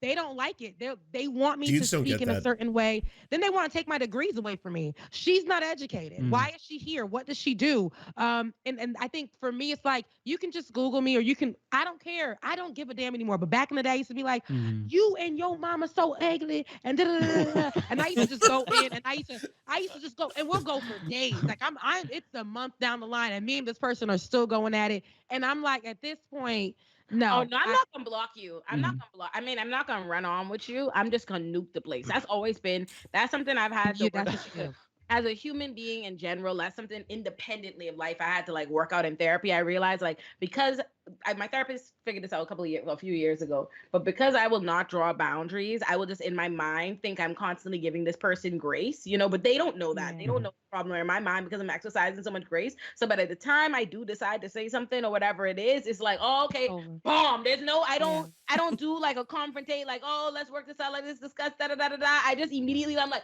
let the chopper sing. You have me. You have had. And so I go online, and it's very like, what you say?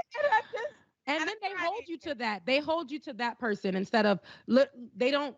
How incredibly intelligent you may be, how well spoken you are, or whatever. Now they're coming at you, calling you all kinds of names, and you're not saying anything. You're not doing anything. They're sending you DMs that are disrespectful. I've had a whole YouTube devoted to me about my nails and all this other stuff, or how I looked instead of what I was talking about. And it was really important what I was talking about. And that news clip that I was talking about actually had like over 1 million hits, but the person didn't give a damn about that. They were worried about what I looked like in my nails. And they had a whole YouTube devoted to that. And all the people in the comment section were joining in on it. And that frustrated me. And it can wear and tear on your mental. It can definitely do that. And I was ready to go toe to toe with everybody because that's how I used to do it. My mouth used to be, I didn't care. But then I felt like at a point in time, I'm like, none of these people are really paying my bills. The world is effed up right now. Every time I get off of here, somebody else is dying. I am just tired. I became depressed. Like you said, it wears on your health. And like your therapist and your doctor were telling you to slow it down. It's natural in you. I already see that. That's your demeanor. It's natural in you to go off. But yes, I want you to be healthy. And sometimes this whole thing that everybody is doing here, we have had days that where it's probably almost taken us out. And it fucks with my head. When I first started, if you go back and you look at the first couple of videos that I posted to YouTube, like I had like my family was always poor. And so I didn't have nice clothes. So I bought like a $5 shirt from Walmart with a button up and like a little tie. And like, wait, people called you out for that? I posted. Yeah, they're like, you Americans dress so cheap. You look like a fucking Mormon. And I swear to God. So if you look at my teeth, I had really crooked teeth. I got braces because of YouTube comments. And because they like gave me a fucking complex. And I never thought about that. I never thought about my teeth in that way. It never bothered me, but it stuck with me so much. And so like to think that they actually made me take action to get braces. And now it's just like, I don't even give a fuck at all. Like they could say anything and it wouldn't even like penetrate my skull. It doesn't matter. But it does has to be like a good critique, something that that is, you know, from an honest place, someone that isn't a troll. But if you see just a troll, like it's not worth engaging with it. Although if you are to engage with it, I think the best way to do is the way Olay does it, where it's one message and done. Like, don't get into a back and forth because then it's just a lot of work. Like, it's just not worth it. It shows that Olay is alive inside. I feel like everybody else is dead inside. No, I'm Olay is alive inside. She still got it. And she's listen. Yeah. And the difference though between Olay and I think like myself at least, I can only speak for me, is that I feel like you have the confidence. And if you're engaging with confidence and they can't really like tear you down, there is a difference. I mean, it's still gonna wear on your mental health, of course. But like for me, I didn't have the confidence. So it's just like, oh, they say that my voice sounds faggy. I'm like, do I talk like this? Like, I don't know what to do about that. You know what I mean? It gets to you. No, confidence very much so is a real thing. And I've assessed that of recently. Like I realized, and thank God, honestly, because it wasn't always, it's not like my entire life. I think like I've never had moments or anything like that. But I will say, I do realize that I genuinely, a lot of the things they'll go to say, it's like, I actually just dis-a-fucking-agree. Like they'll be like, I saw a comment that someone DM me, or I saw a comment, they were like, I fucking hate, I'm trying to watch the video, but I just hate her hands. I hate how they're just her nails. And I'm like, oh, I really think it's really wavy. When I watch my videos, I love my nails. I love my hands. I love the whole energy. Amen. When they're like, oh, I hate how you talk. I just actually disagree. I'm like, the honest to God truth is I would like me if it weren't me. If I was somebody else, if I would watch it, I'd be like, I'd like that bitch. So I'm sorry, you can't make me dislike me. I'm like, I fuck with, and I just also don't hold myself to a standard of perfection. I think like there are things that women, I feel like, there are a lot of complaints or general things you'll see, like when you watch Mean Girls and all the girls are like in the mirror, like my pores, my this, my blah. I've never been like that. Like there's certain things that I just generally expect. Like you're gonna have cellulite, you know, stretch mark. Like who gives I don't give a flying fuck. Who the fuck is holding me to this standard? I'm like, listen, I'm just trying to be fly. Like, you know what I mean? I'm fly. Like I'm not in a world where I'm trying to be the flyest bitch on earth. I'm the star of my own life movie. I'm always gonna be the center of attention and focus. I'm gonna protect the main character. I'm the main character. Yeah. So my brand, the fly, is the fly that I care about. You know what I mean? I'm like, oh, someone's gonna think I'm real dope, and other people are not, and that's fine. You know, where I'm trying to walk the line of, I think, in public figuredom is I've always been of the mindset, and this works in the real world when you're not being consumed by thousands of people. But I was always of the mindset that people don't have to like you; they're not gonna like you. But and you have your right to say and think whatever you want about me. But if you say it to me and I hear about it, you're gonna have a fucking problem. That's always I give it up. But now with media, it's like, oh, I can't fight the whole in it. I mean, I can, but that's not productive. Yeah. And I think that too, like it doesn't, this is what I've learned throughout the time. It doesn't take away from who you are, what you're doing, what you're standing for. People will try to strip that from you, from what you look like. Rebecca wears these long nails. I've been wearing my nails like this since I was 15 years old. Never changed. When I was in college, they tried to tell me to do it differently. I did it for like a year or two and absolutely hated it and reverted back to having my long curly nails my long nails and curly hair or straight hair or braids or whatever I chose to look like, and I still was delivering the message as I should. I still was reading the teleprompter like I should. I still was bringing in the numbers for the company that I was working for. So, but people were so stuck on what I look like, and then they would follow me, and I never hid how I looked outside of the show. I might dress like this on the show, of course, that's professionalism, and outside of it, I will be in the streets wearing what the hell I want, and the people get upset about that. We have lives too. We are who we are. Yes, exactly. Did y'all see the Reddit devote that I discovered in the weekend devoted to just my bikini pictures? Y'all are sick. Wait, y'all what? Wait, no. Sorry. Reddit thread what? or like entire Reddit section? Let me find it. Like a whole server. Oh, I think we should also add, by the way, just when speaking about how people, disparage one another and try to fuck with you online for everybody. There's so many different terms, especially from I find right wing communities or really angry far right people online that actually hold no power. Like if you're like, hey, you're shitty because you're autistic. You're shitty because you're trans. You're shitty. Like people have called me multiple times, a big-lipped trans lesbian and things like that. I was like, none of that hurts me. Like none of that is an insult. I don't like every single thing you've just said is not a bad thing. So okay, having lips is a win for you and your people. Please, that's full and they're full. I just want to stop right there and pause. We did it for the white people. Thank fuck. Yeah, we have. So we'll give you that. A win is a win. A win is a win. Fellow white people, we did it. We did it. One thing that I've got to add though is that confidence is so important, because these people, if you're online, this goes for people even without a platform, they're just gonna hate you no matter what. So even if you correct something that they criticize you about, they're still gonna find something else. They'll never be satisfied. So you just have to represent yourself and be confident in who you are.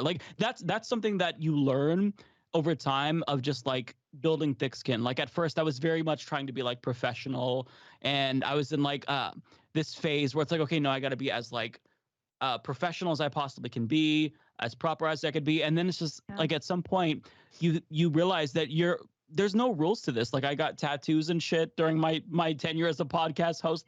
Fuck professionalism. You have to be confident, because you're always going to find people who criticize you for something. Even if you are as confident as you can possibly be, they'll find something. So you just have to ignore it. That's and I think not let it get to you. Confident doesn't take away from your professionalism. It right. To me can go hand in hand. But people, because society, and when I first came up in news, I was doing television news, local child, and so you had to look a certain kind of way. You had to wear the black, those stupid flats, those stupid flats from the early the mid 2000s. I hated those shoes, but you had to wear those, or the pointed toe shoes and a blazer, because you wore a blazer to the club and you wore a blazer to the job.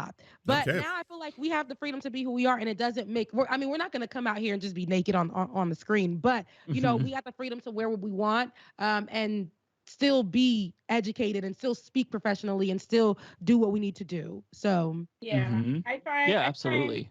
I find that my narrative is whatever I say it is. And also there's something to just doing. At the end of the day, if you just do it and go about your fucking business, is done. If I don't read these YouTube comments, they never happen. They have no bearing on what it is. Whoever it is, just nothing is really, people say what they want. I've seen threads and my body has been viral tweets of discussions of them dissecting. I don't look like a lawyer. I don't look like this and blah, blah. But I'm and nonetheless, I continue to do all that shit. All of it. Not a one thing has been interrupted. So if you just do you, what they're going to do about it. Also, I found, let me show y'all that this, hold on. The Reddit thread. Let me just, I have it muted. You're just going to see, they just, purely just a whole thing of they're just gonna. There's an entire thread. I mean, it makes her uncomfortable because she's outside of being a lawyer. Internet, stop being weird. God damn, what is going on? They're fans. They love it. Oh, they're fans. Okay. Oh, okay. I thought it was a hate thread. Oh, then who cares? ponytail hair. Okay, that changes it. 'Cause I thought that you were like talking shit. Yeah, I thought this was that was what we were talking about people talking shit about you. That was So I thought you were like, yeah, here's the worst Reddit thread I have on love kind that of for thing. Olay, because see, this is why I say it's so different. It's so different. It's different times, because back into 2017, 2015, and things like that, when you were coming up, you'll get like penis pics and all of that coming at you, and even women or whoever just coming in and coming at you, telling you all kinds of things, and then you'll get, like I said, people saying, racist people calling in and leaving voicemails on our line and saying stuff like, Ben, you're a terrible person, and so was that girl with you. She's kind of hot. I'll have sex with her, rape her, have her, and kill the kids. But still, you guys are. This is what they're saying. What the? This is what. Wait, what? So that was I get that. No, like, wait, what? And so this is that time where No, they definitely say that. No, they first of all, they still say that. They people are so fucking they're like creative in their like, fucked up. Yeah, behavior. in their like, fuckery. I hate everything that comes out of her mouth, but I like to look at her. Like they'll leave those. Oh my god! If she'll, we'll see. We'd like to hear her on mute, or oh, those nails, hate those nails, but I would like to see what they feel like. Weird, and then be the conservative ones. Dick pic. This calls for a dick pic, right? It's scary. It's scary. The thing is, it's just like you can't adjust yourself to their lens, because the way they see, I think, because I've seen myself reframed in so many different lenses and narratives, and I'm the same one person, but I constantly see myself perceived and assessed different. I realize like I can't contend with this world and system, because for me, I don't consider myself like the other day I saw them having a whole debate that I have a hood rat persona or my whole this, or they'll be talking about my aesthetic or make me out to be ghetto or whatever. That's why there's no black person. There's no black person that actually that thinks that. That's a Looney Tune position. Like for me, I was raised in a black majority country, so I don't come from a place where we look at blackness and intelligence and all these things as mutually exclusive. So I'm not accustomed to anybody looking at me in this like hypersexualized light, or this hood rat this and blah blah blah. I'm like, I'm a nerd. I've been a nerd. Like it is very evident in, if again, just. In so many respects. I mean, all my rising is literally Yamcha and Piccolo and Frieza behind my head and all these different things. And they'd be like, oh, it's on her way to have this hood rat persona. I'm like, I'm going out of my way to have a. What are you talking about? And so what? To them, it could be that you're a hood rat, but then again, you're a Caribbean girl at the same time. What they're saying, it's problematic. We're not a monolith, and that's the thing. I want people to know when I open my mouth, I have a whole bunch of different accents. I might go I'm a Florida girl, okay? So I'm from South Florida. You might hear that come up in me. You might hear my Haitian accent come up in me. You don't know what you're going to get. Some words I don't even remember how to say in English, but they expect me to be a certain kind of way. But one thing I will tell you, whatever topic that we're talking about, I'm going to talk about it to the best of my ability, and y'all going to listen. And this is why you're watching the show. You know what I'm saying? So it's like, don't take away from my professionalism just because it doesn't meet your standards. I'm not going to wear my hair bone straight every time you see me. It might be bone straight on a Tuesday and fro Wednesday. You know what I'm saying? We're not a monolith, and it does not make us less of. It doesn't make Olay less of a lawyer. It doesn't make me less of a journalist. But people love to say, "Well, how is she a journalist?" I got 3 degrees. I've done TV news. I've worked in the entertainment as a journalist. I've done it all. So I don't gotta prove nothing to y'all. I'm tired. Also, I want to bring up that we're Wait, hold on. We're on a show called The Leftist Mafia because the mafia is considered cool. And I just want to bring up the point that you just mentioned, like you were being disparaged, being called a quote hood rat and all that kind of stuff. Like, why is it that the mafia is cool and like white, based, gangsters, gangs, all that kind of stuff is fucking epic. That shit is like, oh, that's cool. Like, yeah, right. Cool, yes, everyone wants to be Scarface. Everyone wants the mountain of cocaine. Everyone wants all that shit. That shit is cool as fuck. But all of a sudden, when it involves black people, it's like, that's Latine or MS, MS-13. You name it. When we get in it, we mess it up. When like you said, Mike, you have I think a sleeve tattoo. Let another person have come on here with a sleeve tattoo, and it's like when we do it, it's just. Like we F it up, we can't do it. When I've seen The Rising with other women on there who happen not to be black, who are wearing different color hair, who are, got a little bit of shoulder showing. So one time I went on there with a t-shirt and I think it was Jimi Hendrix. I wear a lot of. Remember that? Yeah, I wear a lot of like graphic tees with a lot of different people on there. So I had one time I'm on there with Jimi Hendrix, and I'm talking. They asking questions. I'm speaking. We're having conversations, and it's for the segment. People under there like, I mean, I can't even focus on what she's saying because I think my nails were even lime green, and they're like, I can't even focus on what she's saying because she got Jimi Hendrix on her shirt. Why, like my black sister? Why don't you just wear a button down and look like? And I had to get with that. Now that I responded to, because I'm like, it doesn't matter. Like I said what I said. If you didn't listen to it because you were too focused on my T-shirt, which was fly, then that's your business. Like that's what you're sticking with. But I know that there was a conversation that was being held, and you didn't listen to it. So. Yeah, that's important to remember when having the conversation, that it's not just a world where it's white people doing it to you. It's black people of color too that internalize the same respectability politics and have been taught to believe that you need to de-blackify, mute your blackness as much and all these different things to enter the room. And I find this very important, that those people that are always telling you what you can't do while you're in the room are always looking at you and commenting on you and what you are doing as you are already in the room that they are not in. It's the epitome of very Chris Brown, like, how you gonna hate from outside of the club? You can't even get in. It's very often, that's my thing, is that at the end of the day, and not taking merit in it is, well, as you're telling me I can't do this thing, I am doing it. I'm like, well, that was my titties out this weekend, and then that was me doing this, right? Like, you now there's a Reddit laughing, thread, right? Like, I'm like, if I Google myself right now, amongst my Breakfast Club, new stuff, bikini, like, they have it. It can coexist, but not everybody gonna like it. But I think that's something I'm coming to terms with, like. People are just gonna have, because they're afraid. It doesn't look like what society thinks we should look like as women.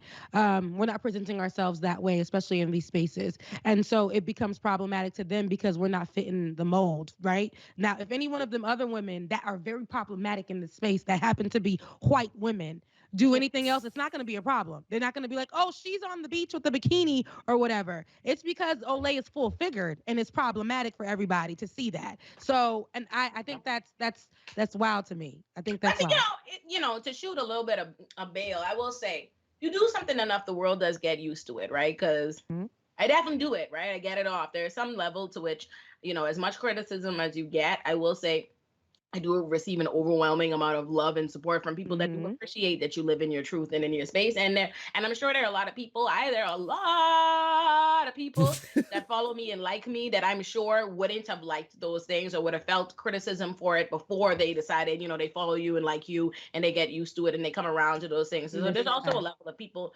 not being used to it, and they eventually become accustomed and it becomes normal to them, because people will fight me now. People are mad at me now when I change my red locks and when I change my locks. And 3 years ago, when I first, started making my hair red, that was ghetto and wild to them too. Now it's inauthentic to them if I don't have red hair. You know what I'm saying? So people will get accustomed. You will see the time. Shit. But I was gonna say, this sounds like it's about control, right? It sounds like these people want to control. They want to control. Yeah. And Ben said it very well on the show. One time we were on the show and people were saying like, why don't you do this and why don't you do that? And I was telling him like, here's an idea, and he's like, well, we're producing the show and these are the stories that we have. Just because we did not do the stories that they wanted us to do today does not mean that we're required to do it. And people will get upset and say things. And he had to say, he's like, we don't belong to them. I understand we may take some advice and we may, because they are our viewers. We appreciate them. But just the moment that we don't do something and they flip out because they believe that they control us, we got to take back there was no reason why I'm sitting here feeling anxiety because they're threatening not to remove their support because we didn't do the one thing that they wanted us to do. And it's like, no, I'm still going to do my platform. You do not you're not going to try to control this. I created this because I wanted to do it my way. And so, that's that. We talked about that. And he was just saying that no, Rebecca, this is our platform. We do this. We get up in the morning and we do this every single day. They choose to watch. So just because on this one day they don't agree with us, that's okay. We should not allow them to take full control of everything. I think that's in society, period. We see that in sports. White folks think they control football players. They own teams. Lance, Yeah. Don't forget, we have to cancel. We have to cancel and uncancel somebody. We didn't do it last week because you weren't there because it's your segment. Don't forget, we must. Right, in honor of you, we were like, we can't do this without Lance because that was like your what? Your no, wait. So I didn't watch it because I was like, I'm gonna get too much FOMO, so I'll be too sad if I have to watch the entire like Leftist Mafia. But like, okay, so both Binder and Blair couldn't join us, the Illuminati. So should we? I don't know. Say something. Sorry, No. good? Wait, is this a segment? Because y'all gotta tell me about it. What's going on? Okay, so this sounds like Also, gibberish. You sound like you're speaking gibberish. This is Speaking of nonsense. segments, I gotta say, Yeah. they're like kind of pseudo segments. We just we don't really have format or structure to the show. We That's kind of just like it's just we just keep going, or we'll start a segment and then like it'll veer off into something else. But I mean that's why people Right. like it, I think, because we're human beings and we're like, I guess off the cuff here. But so David had posted some really good clips over the holidays, and my nieces had asked me about the show because they saw it, and the one that I sent to them was Ole reacting to Ben Shapiro, and that was like their favorite. Oh, And yeah, so everyone loved I have a recommendation for another Ole reacts, A white and person it I is. don't know. You know this white person, but you haven't seen. I'm certain you haven't seen this video. It's of Trump Jr. So I've let never me give seen you. him talk. Wait. Oh, that's better yet. So Trump on a Jr. scale just of on a signed- scale of 0 to 10, how much cocaine are we talking? Like I just want a number. We're talking 87. Oh Like, shit! It's a Oh wild. shit! That's a It was lot of not- cocaine. it's a Oh, that's the crazy- pure You saw vida. David? Oh my! It's crazy. He woke up in the morning. His Ole, girlfriend, I like how like Kimberly you're barely, Guilfoyle. like, I can still see what you're doing. Everyone can see it. Oh man! No, he woke up in the morning and Kimberly Guilfoyle, she came to him with a tray and she's like, "How much cocaine do you want?" And he's like, "Yes." He wants all of the cocaine, enough All to of it. kill an elephant. So Wow. that's what you've got to react to, because he just signed a 7-figure deal with Rumble to post videos there, and all of 7 our videos do figures. better than his on Rumble. 7 Holy shit. figures. And That's the so platform this that's is, funded by Peter Thiel, just so you all Yeah, understand. yeah. so this is what failing up looks like. Oh wow! Where'd you Let send me it? link you Yeah. to the specific video that I had in mind, because Let Good me search Politic here. guy, shout out to him. He shared it and it was just, I mean, I've seen some really bizarre Trump Jr. videos, but the cocaine in this video, I just, like, I was at the edge of my seat thinking his heart was going to explode through his chest. It was that, like, I'm not exaggerating. So let me find it. I'll put the link to it in our chat. I And sent then the I've link to gotta my have friend you who I react. thought would laugh at it, and he replied, "I can't believe these people exist." Like he was just like depressed by the video. His soul like died. Let me see. Would you How say do it I was fucking every grab the- 1980s movie boardroom, like every single one, sum total? Every movie made in the Beyond 80s, that even. like the amount of cocaine that was necessary to make every 80s movie. That's what we're about to Combined. see. Combined, yes, concentrated in this clip. Okay, right. here we go. Okay, I'm sending the link. So you haven't seen it too, then, Lance and Rebecca. No, I have you haven't seen it. This No, is so kind this of is the gonna latest be- viral one. Yeah. Oh, this is gonna be good. I wish that we could watch videos in here. Like, I don't We know. should use like I can put it on StreamYard or stream. something where we can do that. yeah, That's what I use. True. StreamYard, you can definitely Yeah. watch videos. Maybe and next that'll make time. it like 10 times easier. Okay, I posted it in the Leftist Mafia Twitter chat. But yeah, it's so good. I'm sorry, I didn't mean to derail Lance's segment, but I had to bring up the Trump Jr. thing because I really wanted that to be the number 2 Ole react, if I can make requests. Yes, I'm not.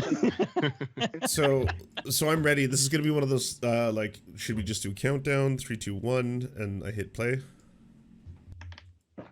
Sure. Yeah, I Okay. think that works. Wait, you can play the video? I can on my stream, yes.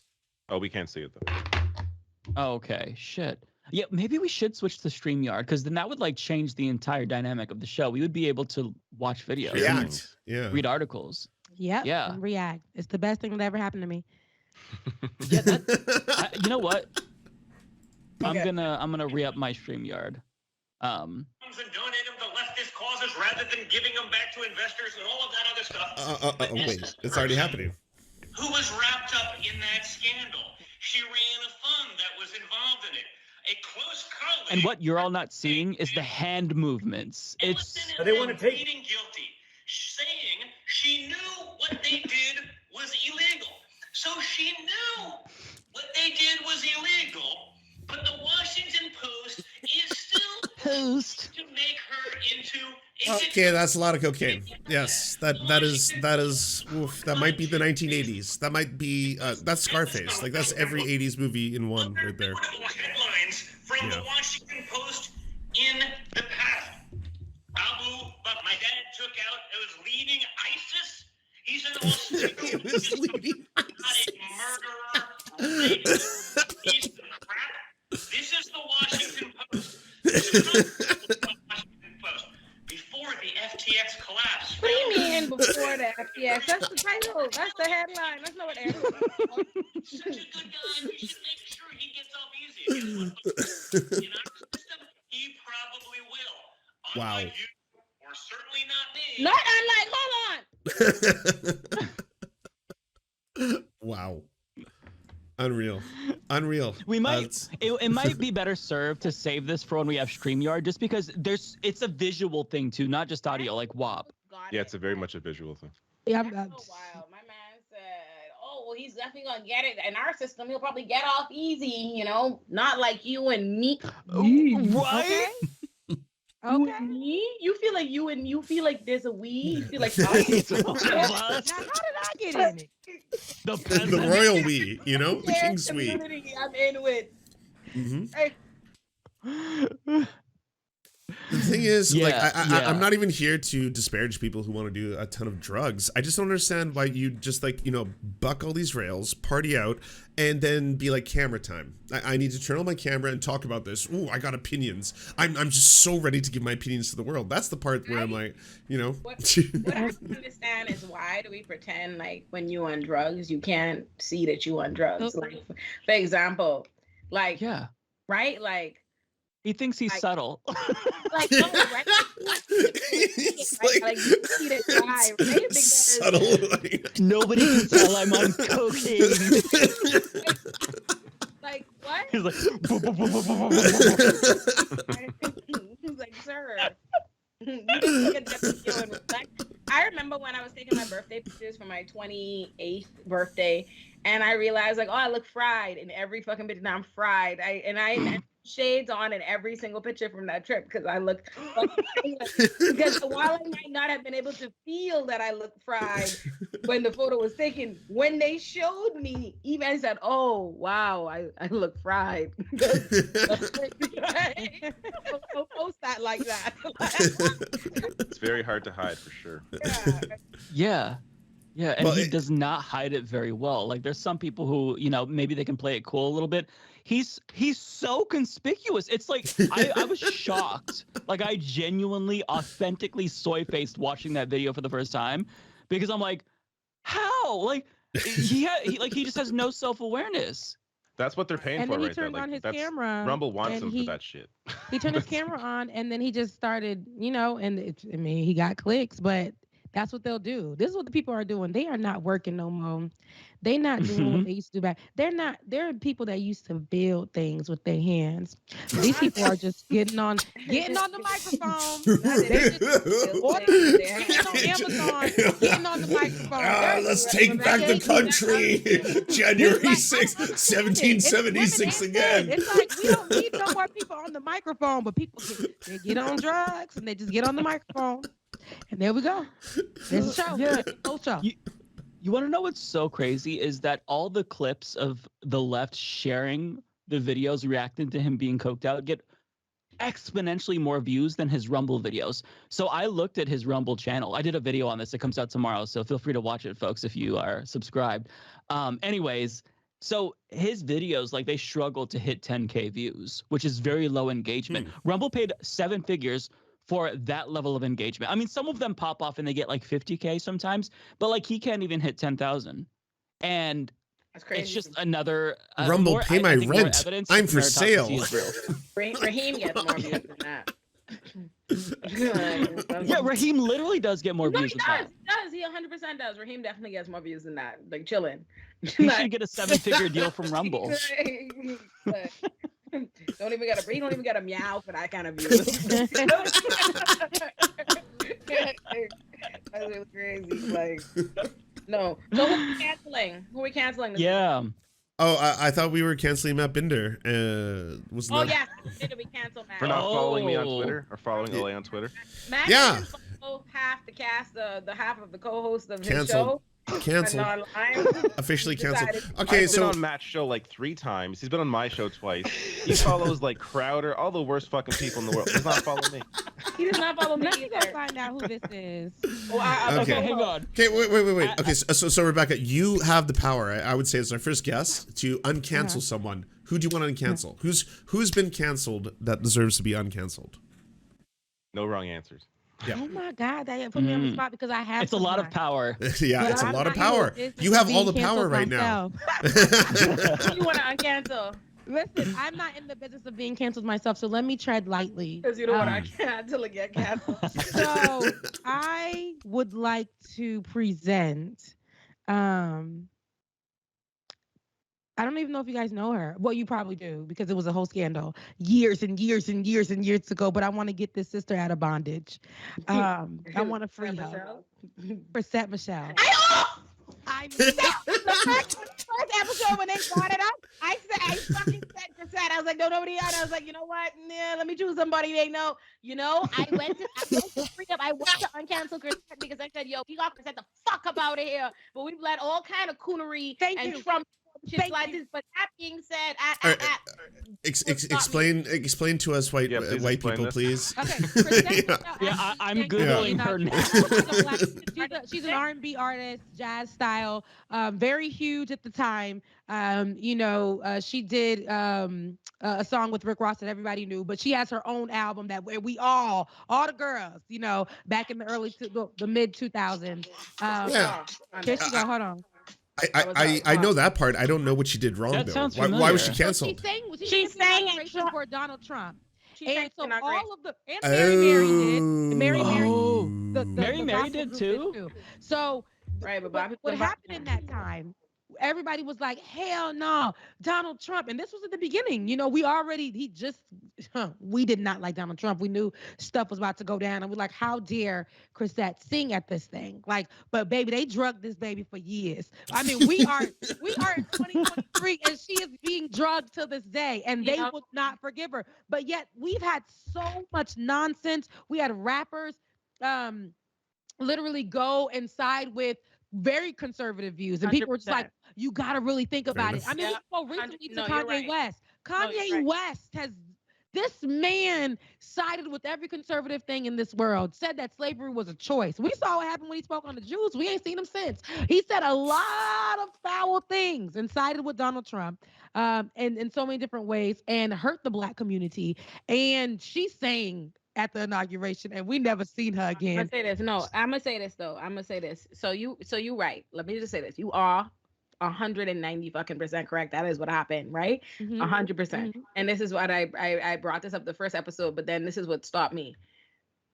I believe that cooning is a strict liability crime, right? And I was like, I'm like, yes, this act of coonery was punished far more severely than other acts of coonery, but I don't believe that we should level down. I believe and I agree with you. I agree with you, but we have given other people opportunity. But also, we have given other people opportunity, and she has saying. But we have always been. You got to know who you are. You might have a big song, but that don't make you big, right? Like, you can get, if we don't fuck with you like that, you as an individual, and you fuck around and say the wrong thing, you will get a harsher penalty like Daniel Caesar. Let him be an evidence to that. Like, so you don't listen to Daniel Caesar anymore? I don't fuck with him like that. So you don't listen to Daniel Caesar anymore? I can't tell you what song he came up with I don't remember his songs outside of the first album. But you gonna listen to Daniel Caesar? I'm not gonna hold you. That man is not on my rotation. He's not on my shuffle. He's not on my radio. He's not on my list. So remember when it's a few different white folks, right? And this is what I get a little upset with. They'll say things like things will come out where they're like saying the N-word, real harsh, and we're like white artists or white actors, and we're like, we're gonna cancel them, but baby, we don't care. They get hotter. They move, they get real hot in the game. Then we start allowing them to the cookout that I don't even want to go to no more. They like we just it gets crazy. But that Michele, we have we don't even let her look over the fence. Cause she ain't we don't even let her look over the fence. Because she was never Chrisette have a voice. Chrisette did what she needed to do on Aston Martin music, but when the fuck you ever knew any diehard Chrisette fans? You know any? You know what? Olay. I'm not gonna wait. Can I say one thing? I've played that song a million times, by the way. I love that song. Yes. Her name didn't ring a bell, and I was like, oh, this girl. But y'all weren't even aware she was canceled. You see? Y'all no, not at all. And I was gonna say I love this discussion because it's like there's nothing one white man on this panel can contribute to it. Yeah, I'm reading about it though. Like there's nothing I can contribute. I wanted to free her. I just wanted because she's apologized 90,000 times. She's done overly. I'm going to agree. Like 10,000 times, and she's done so many different things. And I might be partial because my friend actually, was working with her, and I got the opportunity to meet, and it was just good energy. And I just in my heart, I was like, "Damn, girl, you are canceled. You are canceled." She says here. So this is back in. I'm reading Washington Post in 2019. She hopes singing at Trump's inauguration would build a bridge between the black community and I guess right-wing politics or something. Like not build a bridge as in like, bring people there, but like try to bring people together. Clearly, it sounds like she's not all that political. I kind of just fell into this and like she just wanted to sing. I just wanted to sing. What happens when your lawyer let something in the door that you had successfully gotten precluded? Because I was getting ready to vote to uncancel her, and then David reminded me of the original charges. Of the original comments. That 2019 article, and she was stating where her mind was at the time. And unfortunately, I was there. I did a whole show that was on Chrisette, Michele, me and Ben, and it went viral. We did a whole thing on her, and we were like, hell no. I was like, dang, this is embarrassing, and I hate to do it, but sis, you weren't right. And I did that with the Mary sister as well, because she was up there singing as well. Now, with that being said, what's funny is there was a man there who got bigger. He's in the gospel community, though. He was playing the guitar for her, and he sang alongside her. Travis Green is his name. And didn't get the same level of cancellation. No, he actually got bigger. Of course. I actually do know Chrisette Michele, the Aston Martin music. You said, I'm like, I fucking listened to that song a million times. And that brings me to my original point. While she did her thing on Aston Martin music, she herself has never been, to me, it's less about, I feel like you're present, like that people have their foot to their neck on her, more so is, okay, they did it in the time where it mattered, where she needed, you know what I mean? Like because they killed her then. They cut her down from the tree, you know what I mean? And then she's just forgotten about. I think, you know what I mean? Whereas some artists, like other artists, and it's unfair, it's fucked up, but other artists, like people are already attached. People have been attached to Kanye and them from Lil Wayne and them and all these other people doing it. But Rebecca is right that obviously punish far more severely. I guess it's just hard for me it's hard for me because of what the nature, you know what I mean? I'm like, hang them all, like for this particular crime. But you know what? I'm gonna vote with my good sis, and I'm gonna cancel Chrisette. Because and we'll enter in. I mean, we ain't just gonna throw her in everything, but I would love to uncancel her. Not you put Chrisette on parole. Not you going. Yes. Not you. And we'll check in. But I did that because it's like, she has been a good citizen in the community since, and you guys may not have heard that because she's been canceled so long. So she's been a good citizen, and she's talked about this moment multiple times on her platform, and she has rebuilt herself to come. She's doing what she needs to do. Now everybody else, like Kanye West, who actually sold more albums, his platform got bigger, all of that. And it's crazy because I was on the side listening to his music too, and I'm like, this doesn't feel right. And this was in the beginning, before he made the slavery comment. He was already veering towards that route for me. And then after that, people started trying to make him some kind of guru. But for the black women, they get canceled like nobody's been, like they'll get canceled just in the blink of an eye. A black woman do something wrong, it's just like, girl, bye. A black man, like, and I'm talking, and this is only this is a conversation at the black table, and a black man does something wrong, and it kind of becomes like a black rapper. I do think it depends though on the woman, because let's not listen. If it was Beyonce, trust and believe, black women, we would have started bending over backwards to shoot us some bail. I know me personally, I would have. Now, you see, I would have still listened to her music. I would have still listened to Beyonce's music, but I would have been online like, "Here y'all go." No. What happened to Carrie Hilson? She spoke against me. I was getting on Beyonce's and then saying. Wait, Carrie Hilson did something? No, Carrie Hilson spoke against Beyonce, and we never seen her again. Okay. And it wasn't even. That's well deserved. You don't come for the queen.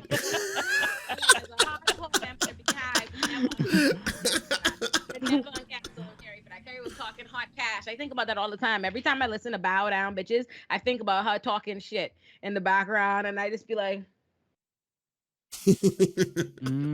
Okay, I'm really curious because Rebecca, you brought up one of the Mary sisters. I didn't hear about this. What did she say? Because I used to listen to Mary in my youth. She sang at the inauguration. She sang there too. And she did. Okay. I love this. You have Erica, and then I think it's Tina. I think Tina is the one that sang at the inauguration, and she felt like she needed to sing at there because at the time a lot of people there were small policies or beliefs that Trump said that he was running on or he believed, and Christians felt like they couldn't move the needle to side with anything else out of abortion, right? I think that was one of them. And believing that abortion, believing that children shouldn't be aborted for any other reason, people who were more pro-life, all that kind of stuff. And she sided with that. She said that was the reason because the Lord told her or something of that sort. And Ben ate her.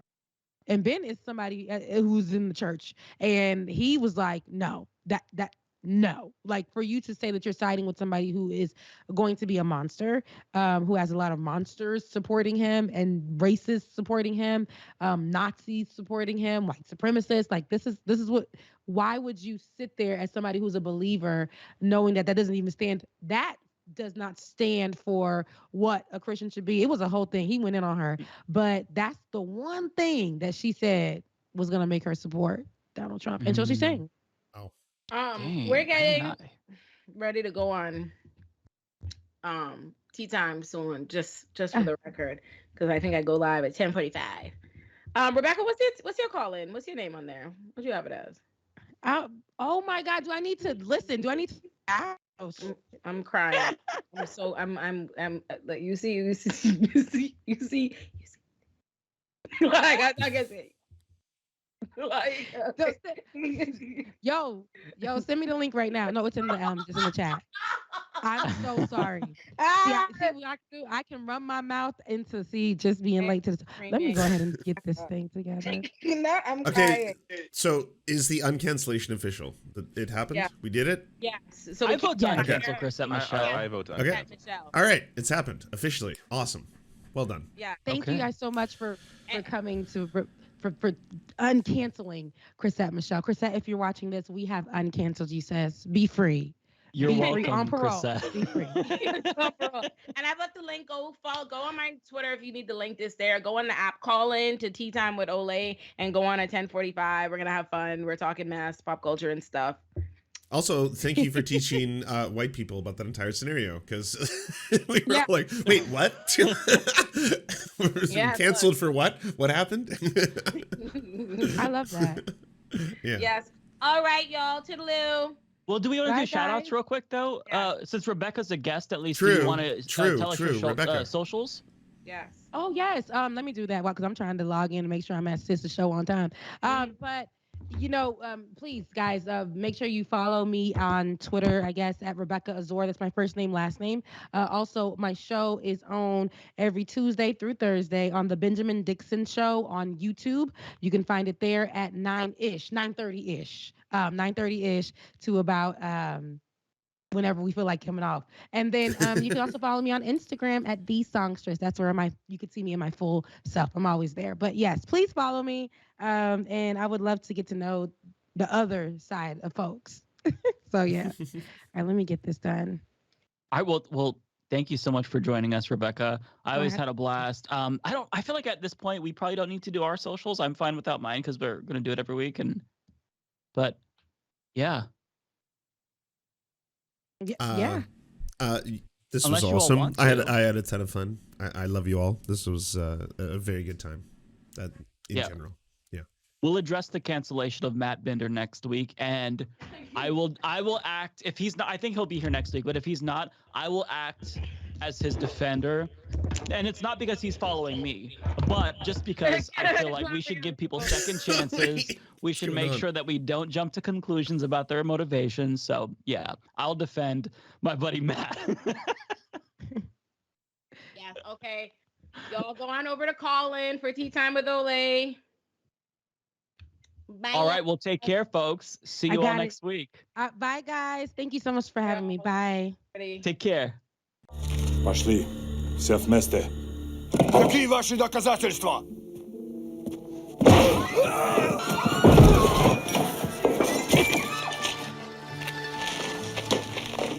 Кокаином.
Do you enjoy the Serfs but prefer not to have to use your eyeballs? Many are saying this. Well, we've got the solution for you.